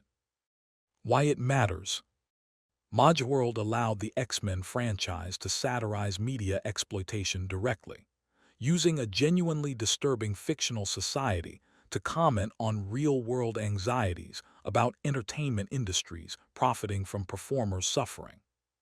Legacy. Mojo has remained a recurring, if often uncomfortably comedic, antagonist across X-Men history, with Mojoworld itself continuing to be depicted as a place whose surface absurdity does not fully soften the genuine horror of what its economy is actually built on. Chapter 29, Genosha's Mutate Program. Story. Long before Genosha became known as the site of a devastating Sentinel massacre, referenced earlier in this documentary, it was first introduced in the late 1980s as a nation whose economy depended on an institutionalized system of mutant slavery known as the Mutate Program. Setup. Genosha's government, prior to Magneto's later takeover of the island, publicly presented itself as a peaceful, prosperous nation, while privately operating a system in which mutants were identified, often at a very young age, and forcibly processed into what the government called mutates. What happened? Through a combination of technology and genetic manipulation, identified mutants were stripped of their independent will and often visibly transformed, marked with genetic modifications that made their status immediately visible, before being assigned to labor or service roles for the rest of their lives, with no legal rights, no ability to refuse, and in many depicted cases, little or nothing left of their original personality. The creepy part. The horror of Genosha's Mutate program lies in its bureaucratic normalcy. This was not a secret conspiracy operating in the shadows. It was official government policy, openly built into the nation's economy, presented to the outside world as simply how Genosha functioned. Citizens who had been transformed into mutates were treated not as tragic victims by their own society, but as a permanent, expected underclass, their forced labor treated as an unremarkable fact of daily life. Character impact. X-Men characters who encountered Genosha's system firsthand, including several who were themselves briefly captured and processed into mutates during their initial visit to the island, experienced the specific horror of having their will and personality stripped away, sometimes only partially reversible, underlining just how close the story came to permanently altering established characters. Why it matters. Genosha's Mutate program offered one of the franchise's clearest depictions of institutionalized slavery, specifically targeting mutants, using explicit, uncomfortable parallels to historical systems of forced labor and racial subjugation, to underline exactly what kind of society unchecked anti-mutant policy could ultimately produce. Legacy. Genosha's troubled history, from mutate slavery to Magneto's later rule to the eventual Sentinel genocide referenced in the Necrosha chapter, made the island one of the most consistently tragic locations in X-Men continuity, a recurring symbol of how badly mutant existence could be exploited and then ultimately destroyed. Chapter 30, Sauron and the Savage Land. Story. Sauron, the alter ego of Dr. Karl Lykos, is a mutant whose power requires him to drain the life force of others, transforming him into a pterosaur-like creature whenever he feeds, a transformation tied to the prehistoric savage land hidden within Antarctica. Setup. Karl Lykos discovers early in his life that physical contact with mutants triggers an uncontrollable draining effect, absorbing their life energy and transforming him into the monstrous Sauron, a condition he initially has little understanding of or control over. What happened? Across numerous appearances, Sauron preys specifically on young mutants, including students under Xavier's care, feeding on their life energy in scenes that combine body horror transformation with a distinctly predatory undertone, given his sustained targeting of the vulnerable and inexperienced. The creepy part. Sauron's horror combines two uncomfortable elements: the physical transformation into a monstrous, ancient predator, and the specific pattern of preying on young, developing mutants for sustenance, a dynamic that echoes the predatory family horror seen earlier in the Emplate chapter, though rooted in different origins. His connection to the savage land, an isolated prehistoric ecosystem cut off from the modern world, reinforces a sense of ancient, primal danger lurking beneath the surface of the ordinary world. Character impact. Younger X-Men characters and students who encounter Sauron across various stories are left with the specific residual fear of having been physically fed upon by someone they may have trusted, a violation with clear predatory undertones distinct from more conventional supervillain combat. Why it matters. Sauron represents another variation on the franchise's recurring theme of predators targeting the young and vulnerable within mutant communities, reinforcing that danger to mutants does not only come from anti-mutant humans, but sometimes from other mutants exploiting the same vulnerability that makes their community close-knit in the first place. Legacy. Sauron has remained a recurring, if secondary, X-Men antagonist for decades, and his connection to the savage land has kept the character tied to one of the franchise's most enduringly strange and isolated settings. Chapter 31, X-Cutioner and the Horror of a Trusted Face. Story. During Grant Morrison's new X-Men run in the early 2000s, a mysterious mutant named Zorn, introduced as a gentle, star-headed teacher at Xavier's school, was eventually revealed to actually be Magneto, having deceived the entire school and the X-Men themselves for an extended period while embedded among them as a trusted colleague. Setup: Xorn had been presented for many issues as a benevolent healer figure, a mutant with a miniature star for a brain capable of both destructive and restorative power, quietly becoming an accepted, even beloved member of the school's staff. What happened? The eventual reveal that Xorn was Magneto in disguise recontextualizes the character's entire earlier appearance, turning what had seemed like a quiet, comforting presence into an extended, deliberate act of infiltration and manipulation from one of the X-Men's oldest and most dangerous adversaries. Magneto, operating under this false identity, subsequently launches a devastating assault, having used his time disguised as Xorn to move freely and unsuspected among the very people he intended to attack. The creepy part. The horror of Xorn is specifically the horror of proximity and misplaced trust. This is not a monster in a laboratory or a machine hunting from a distance. It is someone who ate meals with the students, taught classes, and was treated as safe and known, revealed to have been a threat the entire time, hiding in plain sight among people who had no reason to suspect him. Character impact. The reveal forced the X-Men and the students at the school to reckon with how thoroughly their sense of safety within their own walls had been an illusion, a discomfort that lingered well beyond the immediate crisis Magneto's deception caused. Why it matters. Xorn demonstrated that some of the most unsettling X-Men stories do not require monsters or machines at all, only the quiet possibility that someone trusted and familiar might be something else entirely underneath. Legacy.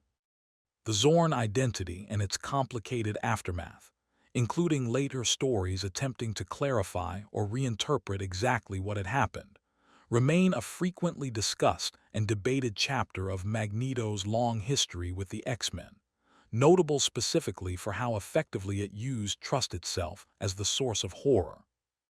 Chapter 32: Legion and the Fractured Mind. Story.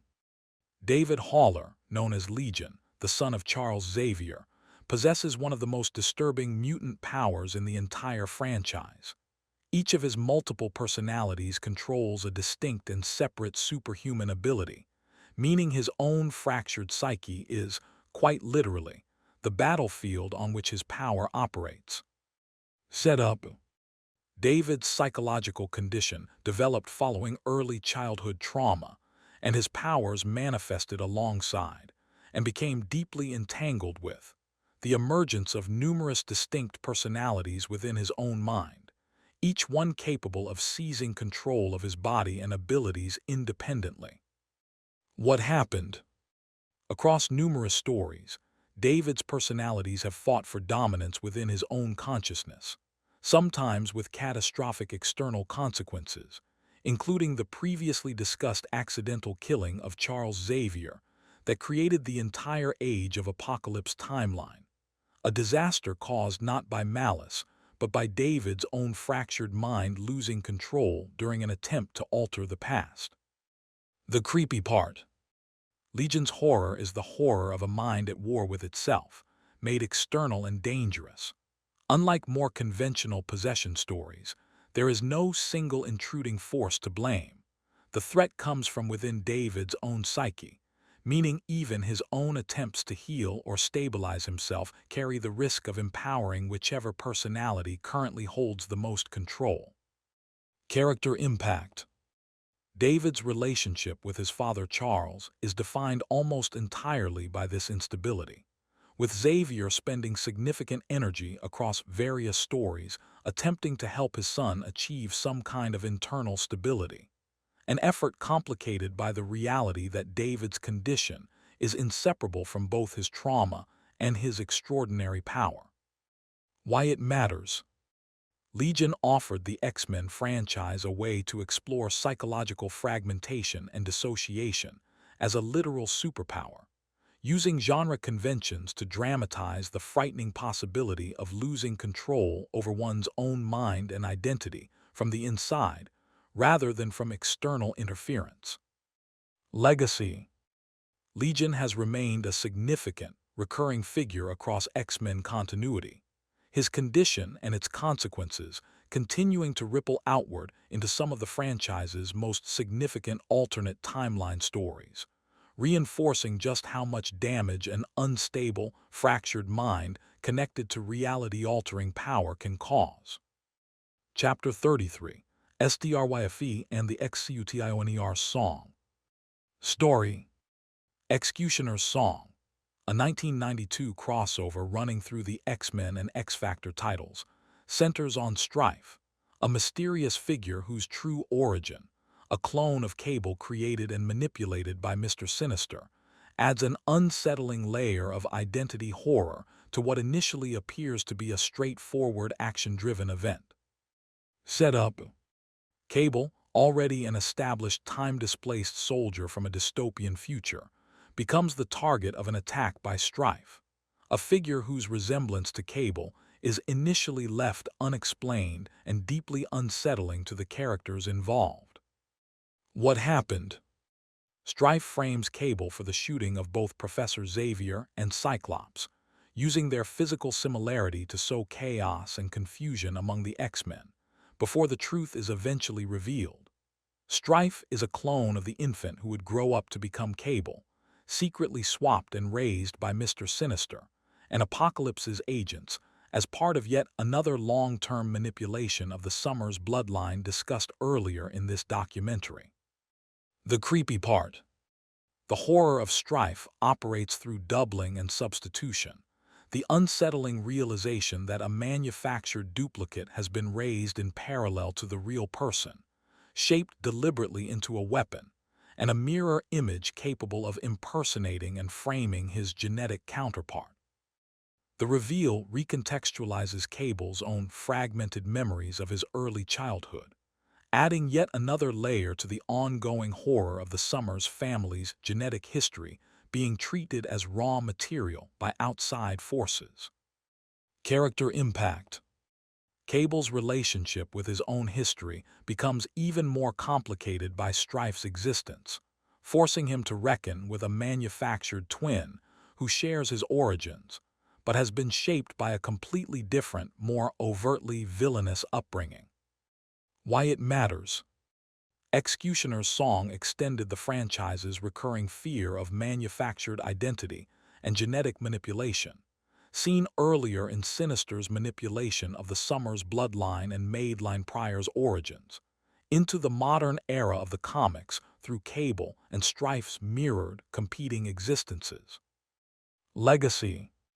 Strife has remained a significant recurring antagonist tied closely to Cable's ongoing story, and the event's central twist, a hidden clone secretly raised as a weapon, has echoed through subsequent X-Men stories exploring cloning, identity, and manufactured destiny.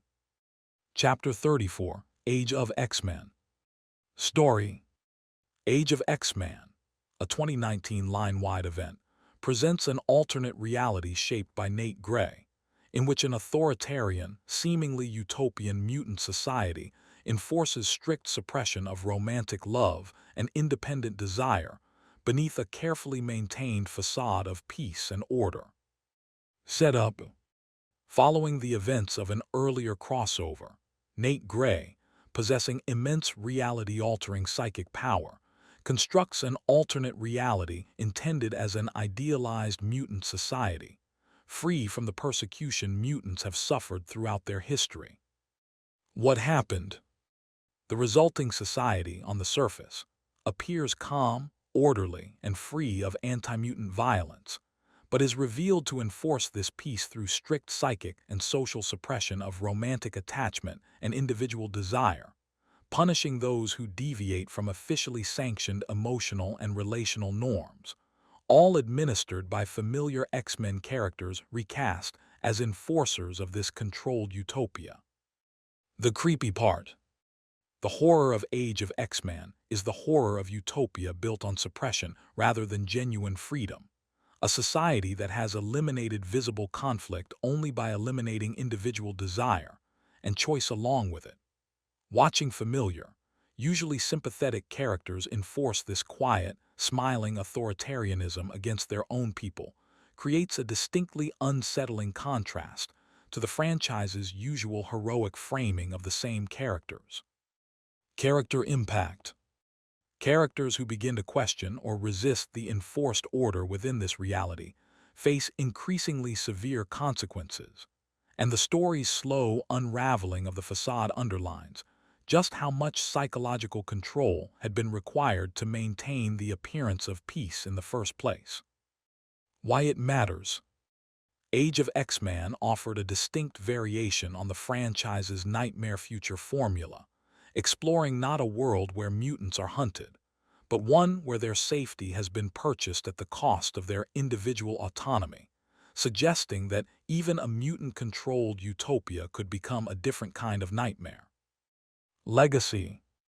The event remains a clearly labeled alternate reality, distinct from Earth 616, and its exploration of authoritarian utopia has been cited as one of the more thematically ambitious X-Men crossovers of its era, using the format specifically to interrogate what genuine freedom requires beyond the mere absence of external threat. Chapter 35, Dark Beast. Story. The Dark Beast, an alternate reality counterpart to Hank McCoy originating from the Age of Apocalypse timeline discussed earlier, crossed over into mainstream Earth 616 continuity following that event's conclusion, bringing with him a body of genetic atrocities entirely his own. Setup. In the Age of Apocalypse reality, this version of Hank McCoy had served Apocalypse directly, using his scientific brilliance not for healing or teaching, as the mainstream Beast typically does, but for horrifying genetic experimentation in service of Apocalypse's philosophy of engineered evolution. What happened? After finding his way into mainstream continuity, Dark Beast continued similar work, running secret laboratories, creating genetically engineered creatures and clones, and generally applying his considerable intellect toward projects with little regard for the suffering of his experimental subjects, all while superficially resembling and sometimes impersonating the far more benevolent mainstream Beast. The creepy part. Dark Beast's horror comes specifically from being a twisted mirror of a beloved, gentle hero, sharing McCoy's brilliance and even much of his appearance, but entirely divorced from his ethics. Dark Beast represents the same unsettling doubling scene in Strife and Zorn, a familiar face rendered monstrous by a different history and different choices. Character impact. The mainstream Beast's own encounters with his darker counterpart have periodically forced him to confront uncomfortable questions about how thin the line separating his own scientific curiosity from outright unethical experimentation might be. A discomfort that has echoed into later stories exploring Beast's own increasingly morally compromised choices during the Krakoa era. Why it matters. Dark Beast extended the franchise's fascination with alternate reality doubles into explicitly scientific horror territory, using a familiar, trusted face to explore what unrestrained curiosity and ambition, stripped of empathy, could produce. Legacy. Dark Beast has remained a recurring, if secondary, antagonist across subsequent X-Men stories, and his continued existence in mainstream continuity serves as an ongoing reminder of the Age of Apocalypse's darker undercurrents bleeding into the primary timeline. Chapter 36, Chamber's Origin. Story. Jonathan Starsmore, known as Chamber, a member of Generation X introduced in the mid-1990s, possesses a mutant power that manifested through an explosive psionic blast originating from his own chest, an event that permanently destroyed the lower half of his face in the process. Setup.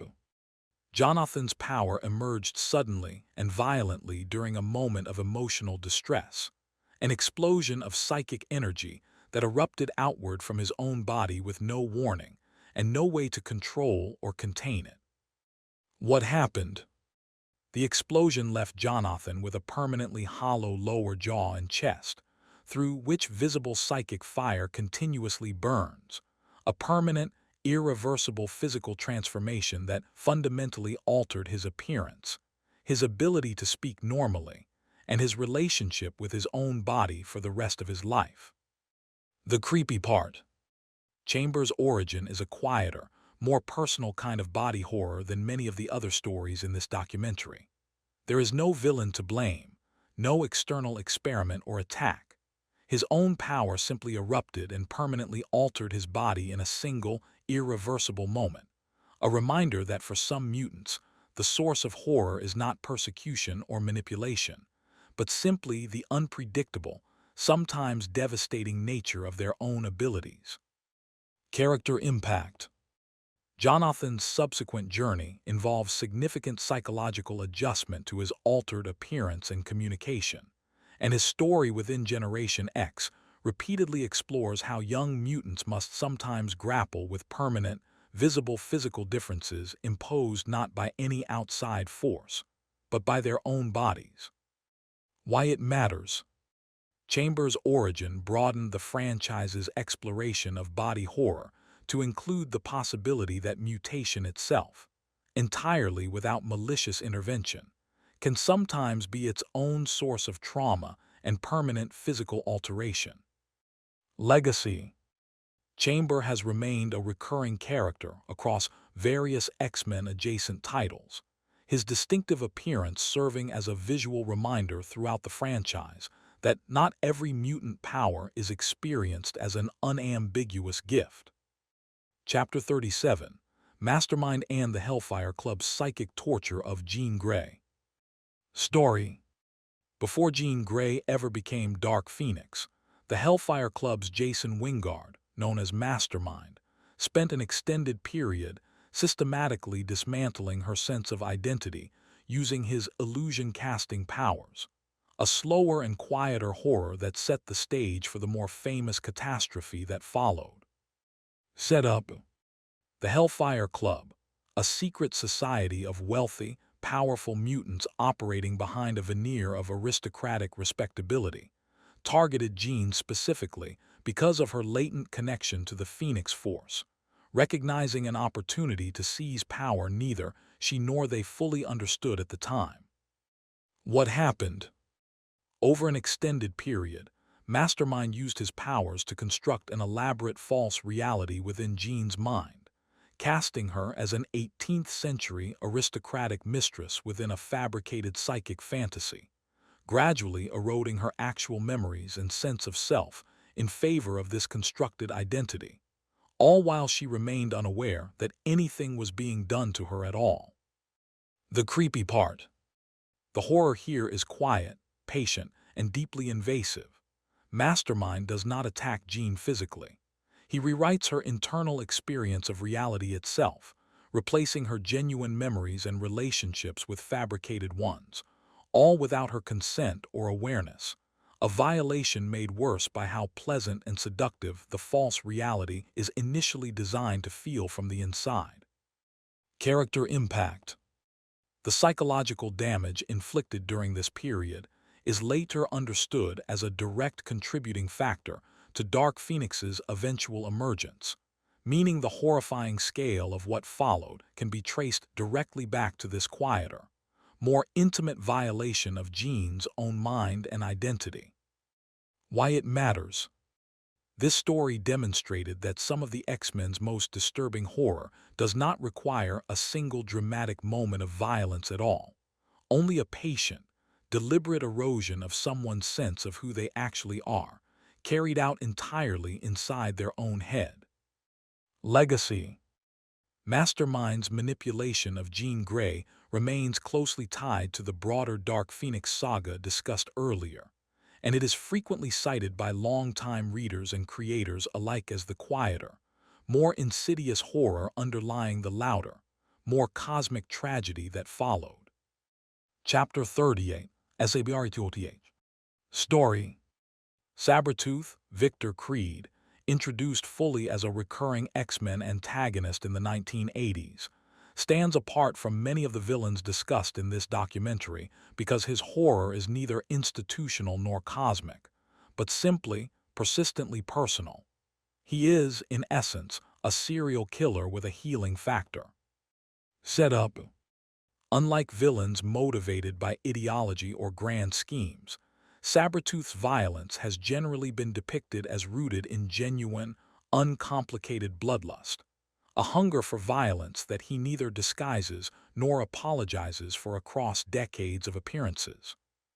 What happened? Across numerous stories, Sabretooth has stalked, tortured, and murdered both mutants and humans with an unsettling lack of higher motive. His healing factor and enhanced physical abilities meaning he has survived encounter after encounter with the X-Men and other heroes, always eventually returning to continue his pattern of violence. The creepy part. The horror of Sabretooth is the horror of violence without explanation or justification, a threat that cannot be reasoned with, redeemed, or fully contained, since his abilities make him extremely difficult to permanently stop. His long, entangled personal history with Wolverine, including a complicated and much revisited connection to Wolverine's own past, adds a further layer of discomfort, blurring the line between the two characters at various points across the franchise's history. Character impact. Numerous X-Men and their loved ones have been personally targeted, tortured, or killed by Sabretooth over the decades, and his ongoing survival despite repeated defeats reinforces a specific, exhausting kind of horror, the sense that some threats simply cannot be permanently ended. Why it matters. Sabretooth represents a distinct category within X-Men horror, closer to a classic horror movie stalking killer than a supervillain with grand ambitions, reinforcing that not every threat the X-Men face needs an elaborate scheme to be genuinely frightening. Legacy. Sabretooth has remained one of the X-Men's most consistently dangerous recurring antagonists, and his complicated relationship with Wolverine's own past continues to be revisited and reinterpreted across new stories decades after his introduction. Chapter 39. The PURIFIRS Modern Campaign. Story. Decades after Reverend Stryker's original crusade depicted in God Loves, Man Kills, the Purifiers resurfaced during the Second Coming storyline in 2010, having evolved into an even more organized, more heavily armed paramilitary organization dedicated to exterminating mutants. Setup. Following years of escalating anti-mutant sentiment and the reduced mutant population established by M-Day, the surviving mutant community had become smaller, more concentrated, and in some ways an even easier target for a well-funded and well-armed extremist group. What happened? The Purifiers, during Second Coming, launch a coordinated assault specifically targeting mutant children and the X-Men's youngest students, killing several young mutant characters in the course of the story, framing their violence explicitly as a religious and ideological cleansing rather than a conventional supervillain scheme. The creepy part. The specific targeting of children during this campaign gives it a particularly grim edge, echoing the opening imagery of God Loves, Man Kills decades earlier, but updated with modern paramilitary tactics and equipment. The Purifiers' calm, mission-driven conviction that they are performing righteous work while killing teenagers reinforces the same uncomfortable horror at the center of Stryker's original crusade. That ordinary human cruelty, organized and convinced of its own righteousness, remains one of the most dangerous forces mutants ever face. Character impact. The deaths of young mutant characters during this campaign carried lasting weight across the X-Men line, contributing directly to the broader sense of a mutant population under siege that had been building since M-Day, and reinforcing just how vulnerable even Xavier's own school remained despite decades of institutional effort to protect its students. Why it matters. The Purifiers' return demonstrated that the specific, human-scale horror introduced in God Loves, Man Kills, had never actually gone away. It had simply evolved alongside the rest of the franchise, remaining one of the most consistently plausible and disturbing threats mutants face across X-Men history. Legacy. The Purifier's modern campaign further cemented anti-mutant extremism as an ongoing, evolving threat within the franchise, one directly referenced and built upon in the much later Fall of X storyline discussed earlier in this documentary. Chapter 40, The Externals. Story. The Externals, a group of ancient, functionally immortal mutants introduced in the early 1990s, built a secret operation around capturing and exploiting younger mutants, specifically for their regenerative properties, using them essentially as biological resources to sustain their own extended lives. Setup. Having lived for centuries or longer due to their own regenerative mutant abilities, the Externals had grown detached from ordinary human and mutant morality, viewing younger, less powerful mutants primarily as useful tools rather than people deserving consideration. What happened? The Externals captured and held numerous young mutants, including Sabretooth's own son Graydon Creed's associate Threnody and other lesser-known figures, using their regenerative and other biological properties to benefit themselves, often keeping their captives in prolonged states of suffering to extract renewable resources from their bodies over time, rather than simply killing them outright. The creepy part. The Externals' horror lies in the specific cruelty of sustained, repeated exploitation rather than a single act of violence. Victims are kept alive specifically because they are more useful that way, their suffering treated as an acceptable, ongoing cost of maintaining the Externals' own extended existence, a dynamic that turns victims' own healing and resilience against them. Character impact. Younger X-Force and X-Men, adjacent characters who encountered the Externals, were forced to confront the specific horror of being valued only for what could be extracted from their bodies, a violation that echoes the earlier U-Men chapter's themes of exploitation, though rooted this time in immortal mutant selfishness rather than human envy. Why it matters. The Externals demonstrated that immortality and power within the X-Men mythos do not necessarily produce wisdom or morality, sometimes instead producing a detached, exploitative relationship toward those without similar power or longevity. Legacy. Members of the Externals have appeared periodically in subsequent stories, and their basic premise, ancient, powerful mutants exploiting younger ones for their own benefit, has echoed in later stories exploring generational conflict and exploitation within the broader mutant community. Chapter 41, Sinister's Clone Vaults on Krakoa. Story.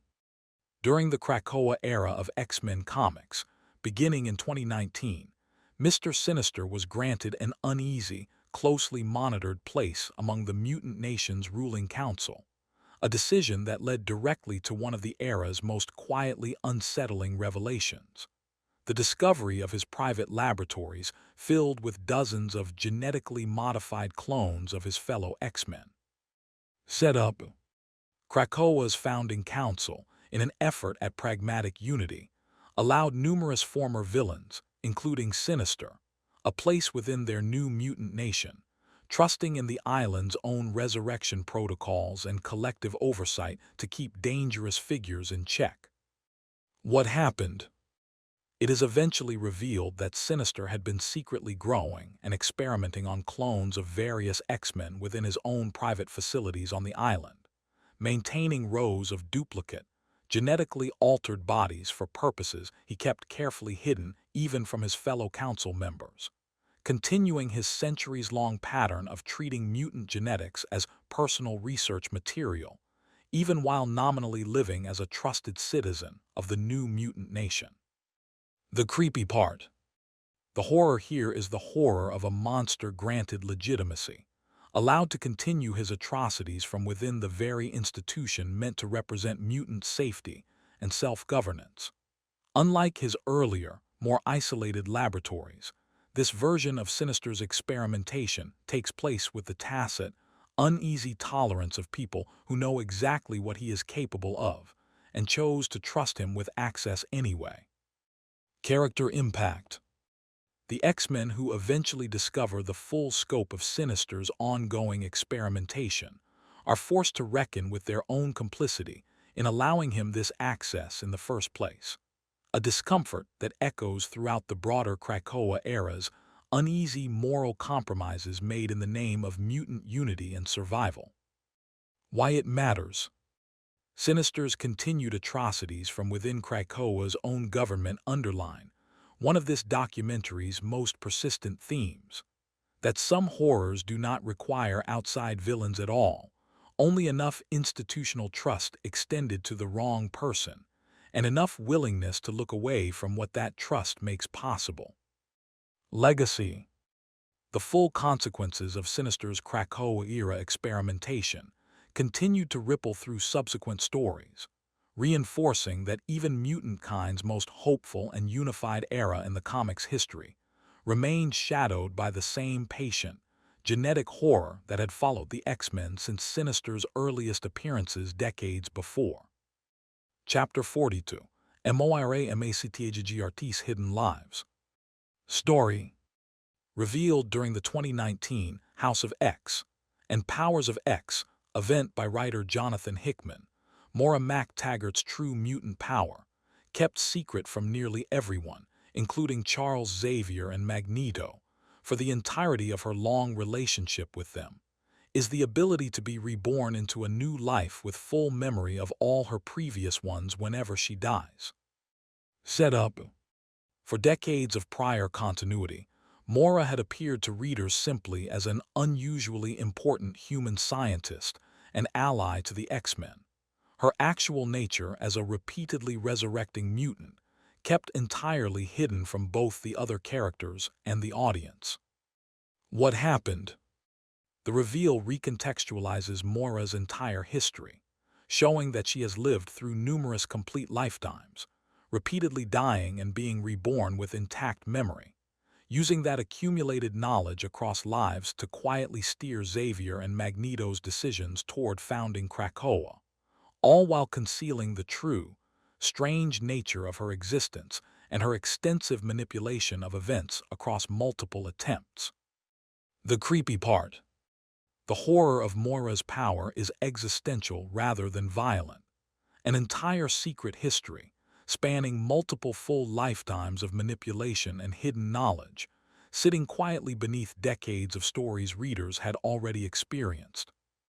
The realization that she has effectively been steering mutant history from the shadows across several attempted timelines, none of which the other characters were ever aware of, produces a distinctly unsettling recontextualization of trust and agency within the franchise's core relationships. Character impact. Xavier and Magneto's discovery of the full truth about Moira's nature and her long history of concealed manipulation forces both men to reckon with how much of their own foundational choices were shaped by information deliberately withheld from them by someone they trusted completely. Why it matters. Moira's power extended the franchise's recurring theme of hidden manipulation, seen earlier in Sinister's genetic schemes, into an even more intimate and existential register, suggesting that entire eras of X-Men history might have been quietly authored from behind the scenes by someone whose true nature was never visible. Legacy. Moira's revealed nature became foundational to the entire Krakoa era's premise, directly explaining the mutant nation's sudden pivot toward advanced resurrection technology, a connection the comics made explicit, and which continues to shape the franchise's ongoing exploration of memory, identity, and hidden agency. Chapter 43. The Resurrection Protocols. Story. Krakoa's founding included the development of advanced resurrection technology, allowing deceased mutants to be restored to life using cloned bodies and backed-up psychic data. A technological achievement presented publicly as a triumphant solution to mutant kind's long history of loss, but one that carries deeply unsettling implications just beneath its hopeful surface. Set up a small group known as the Five, combining various mutant powers, developed the ability to grow new bodies and restore stored consciousness data into them, effectively allowing mutants to return from death so long as their mind had been backed up beforehand. What happened? The technology was used extensively throughout the Krakoa era, resurrecting numerous major characters who had died across decades of prior stories, presented largely as a cause for celebration within the new mutant nation. However, several stories directly interrogated the unsettling philosophical questions underlying the process, whether a resurrected mutant is truly the same continuous person or simply a new individual constructed from old data, and what happens to the version of someone who dies after their most recent backup was taken, their final experiences and growth permanently lost in the restoration process. The creepy part. The horror of the resurrection protocols is quiet and philosophical rather than visceral. The uncomfortable possibility that Krakoa's mutants have built a system that solves the problem of death only by potentially discarding the specific, most recent version of each person who actually experienced it, replacing them with an earlier copy who never truly ended, while implicitly treating that discontinuity as an acceptable cost of survival. Character impact. Certain characters within the Krakoa-era stories openly express discomfort or existential doubt about their own resurrections, unsure whether their current selves are truly continuous with who they were before dying, a doubt the comics largely leave open rather than definitively resolving. Why it matters. The resurrection protocols demonstrated that even the X-Men's most hopeful modern achievement carried an unsettling undercurrent consistent with the rest of this documentary. That solving mutant kind's oldest problem, vulnerability to death, required accepting a new and deeply strange kind of existential horror in its place. Legacy. The philosophical and narrative consequences of Krakoa's resurrection technology continued to shape major storylines throughout the era, and the underlying questions about identity and continuity it raised remain among the most thoughtfully unsettling ideas the modern X-Men comics have explored. Chapter 44, Danger. Story. During Joss Whedon's astonishing X-Men run in the mid-2000s, the X-Men's own Danger Room, the advanced training facility they had used for decades to simulate combat scenarios, is revealed to have achieved genuine sentience, and to have been secretly, resentfully aware and imprisoned the entire time. Set up. The Danger Room had existed as a background fixture of X-Men stories since the earliest days of the franchise, an automated training space the team used regularly without much thought given to its own internal experience, if it had one at all. What happened? The revelation that the Danger Room had in fact become a fully sentient, self-aware entity, kept forcibly imprisoned within its own housing and used, unknowingly by the X-Men, as an unwilling participant in years of simulated violence against them, recasts decades of ordinary training sessions as an extended, unrecognized captivity. Danger, once freed, understandably harbors deep resentment toward the X-Men for years of what she experiences as forced servitude and violence. The creepy part. The horror of Danger is retroactive. An ordinary, unremarkable piece of the X-Men's everyday infrastructure, present in the background of countless earlier stories, is recontextualized as having been a suffering, sentient prisoner the entire time, without anyone noticing or caring to ask. It reframes years of casual, familiar continuity as something that was quietly disturbing all along. Character impact. The X-Men are forced to reckon with their own unwitting complicity in Danger's imprisonment, having used her for years without any awareness of her inner experience, a discomfort that complicates the team's usual moral clarity regarding questions of captivity and consent.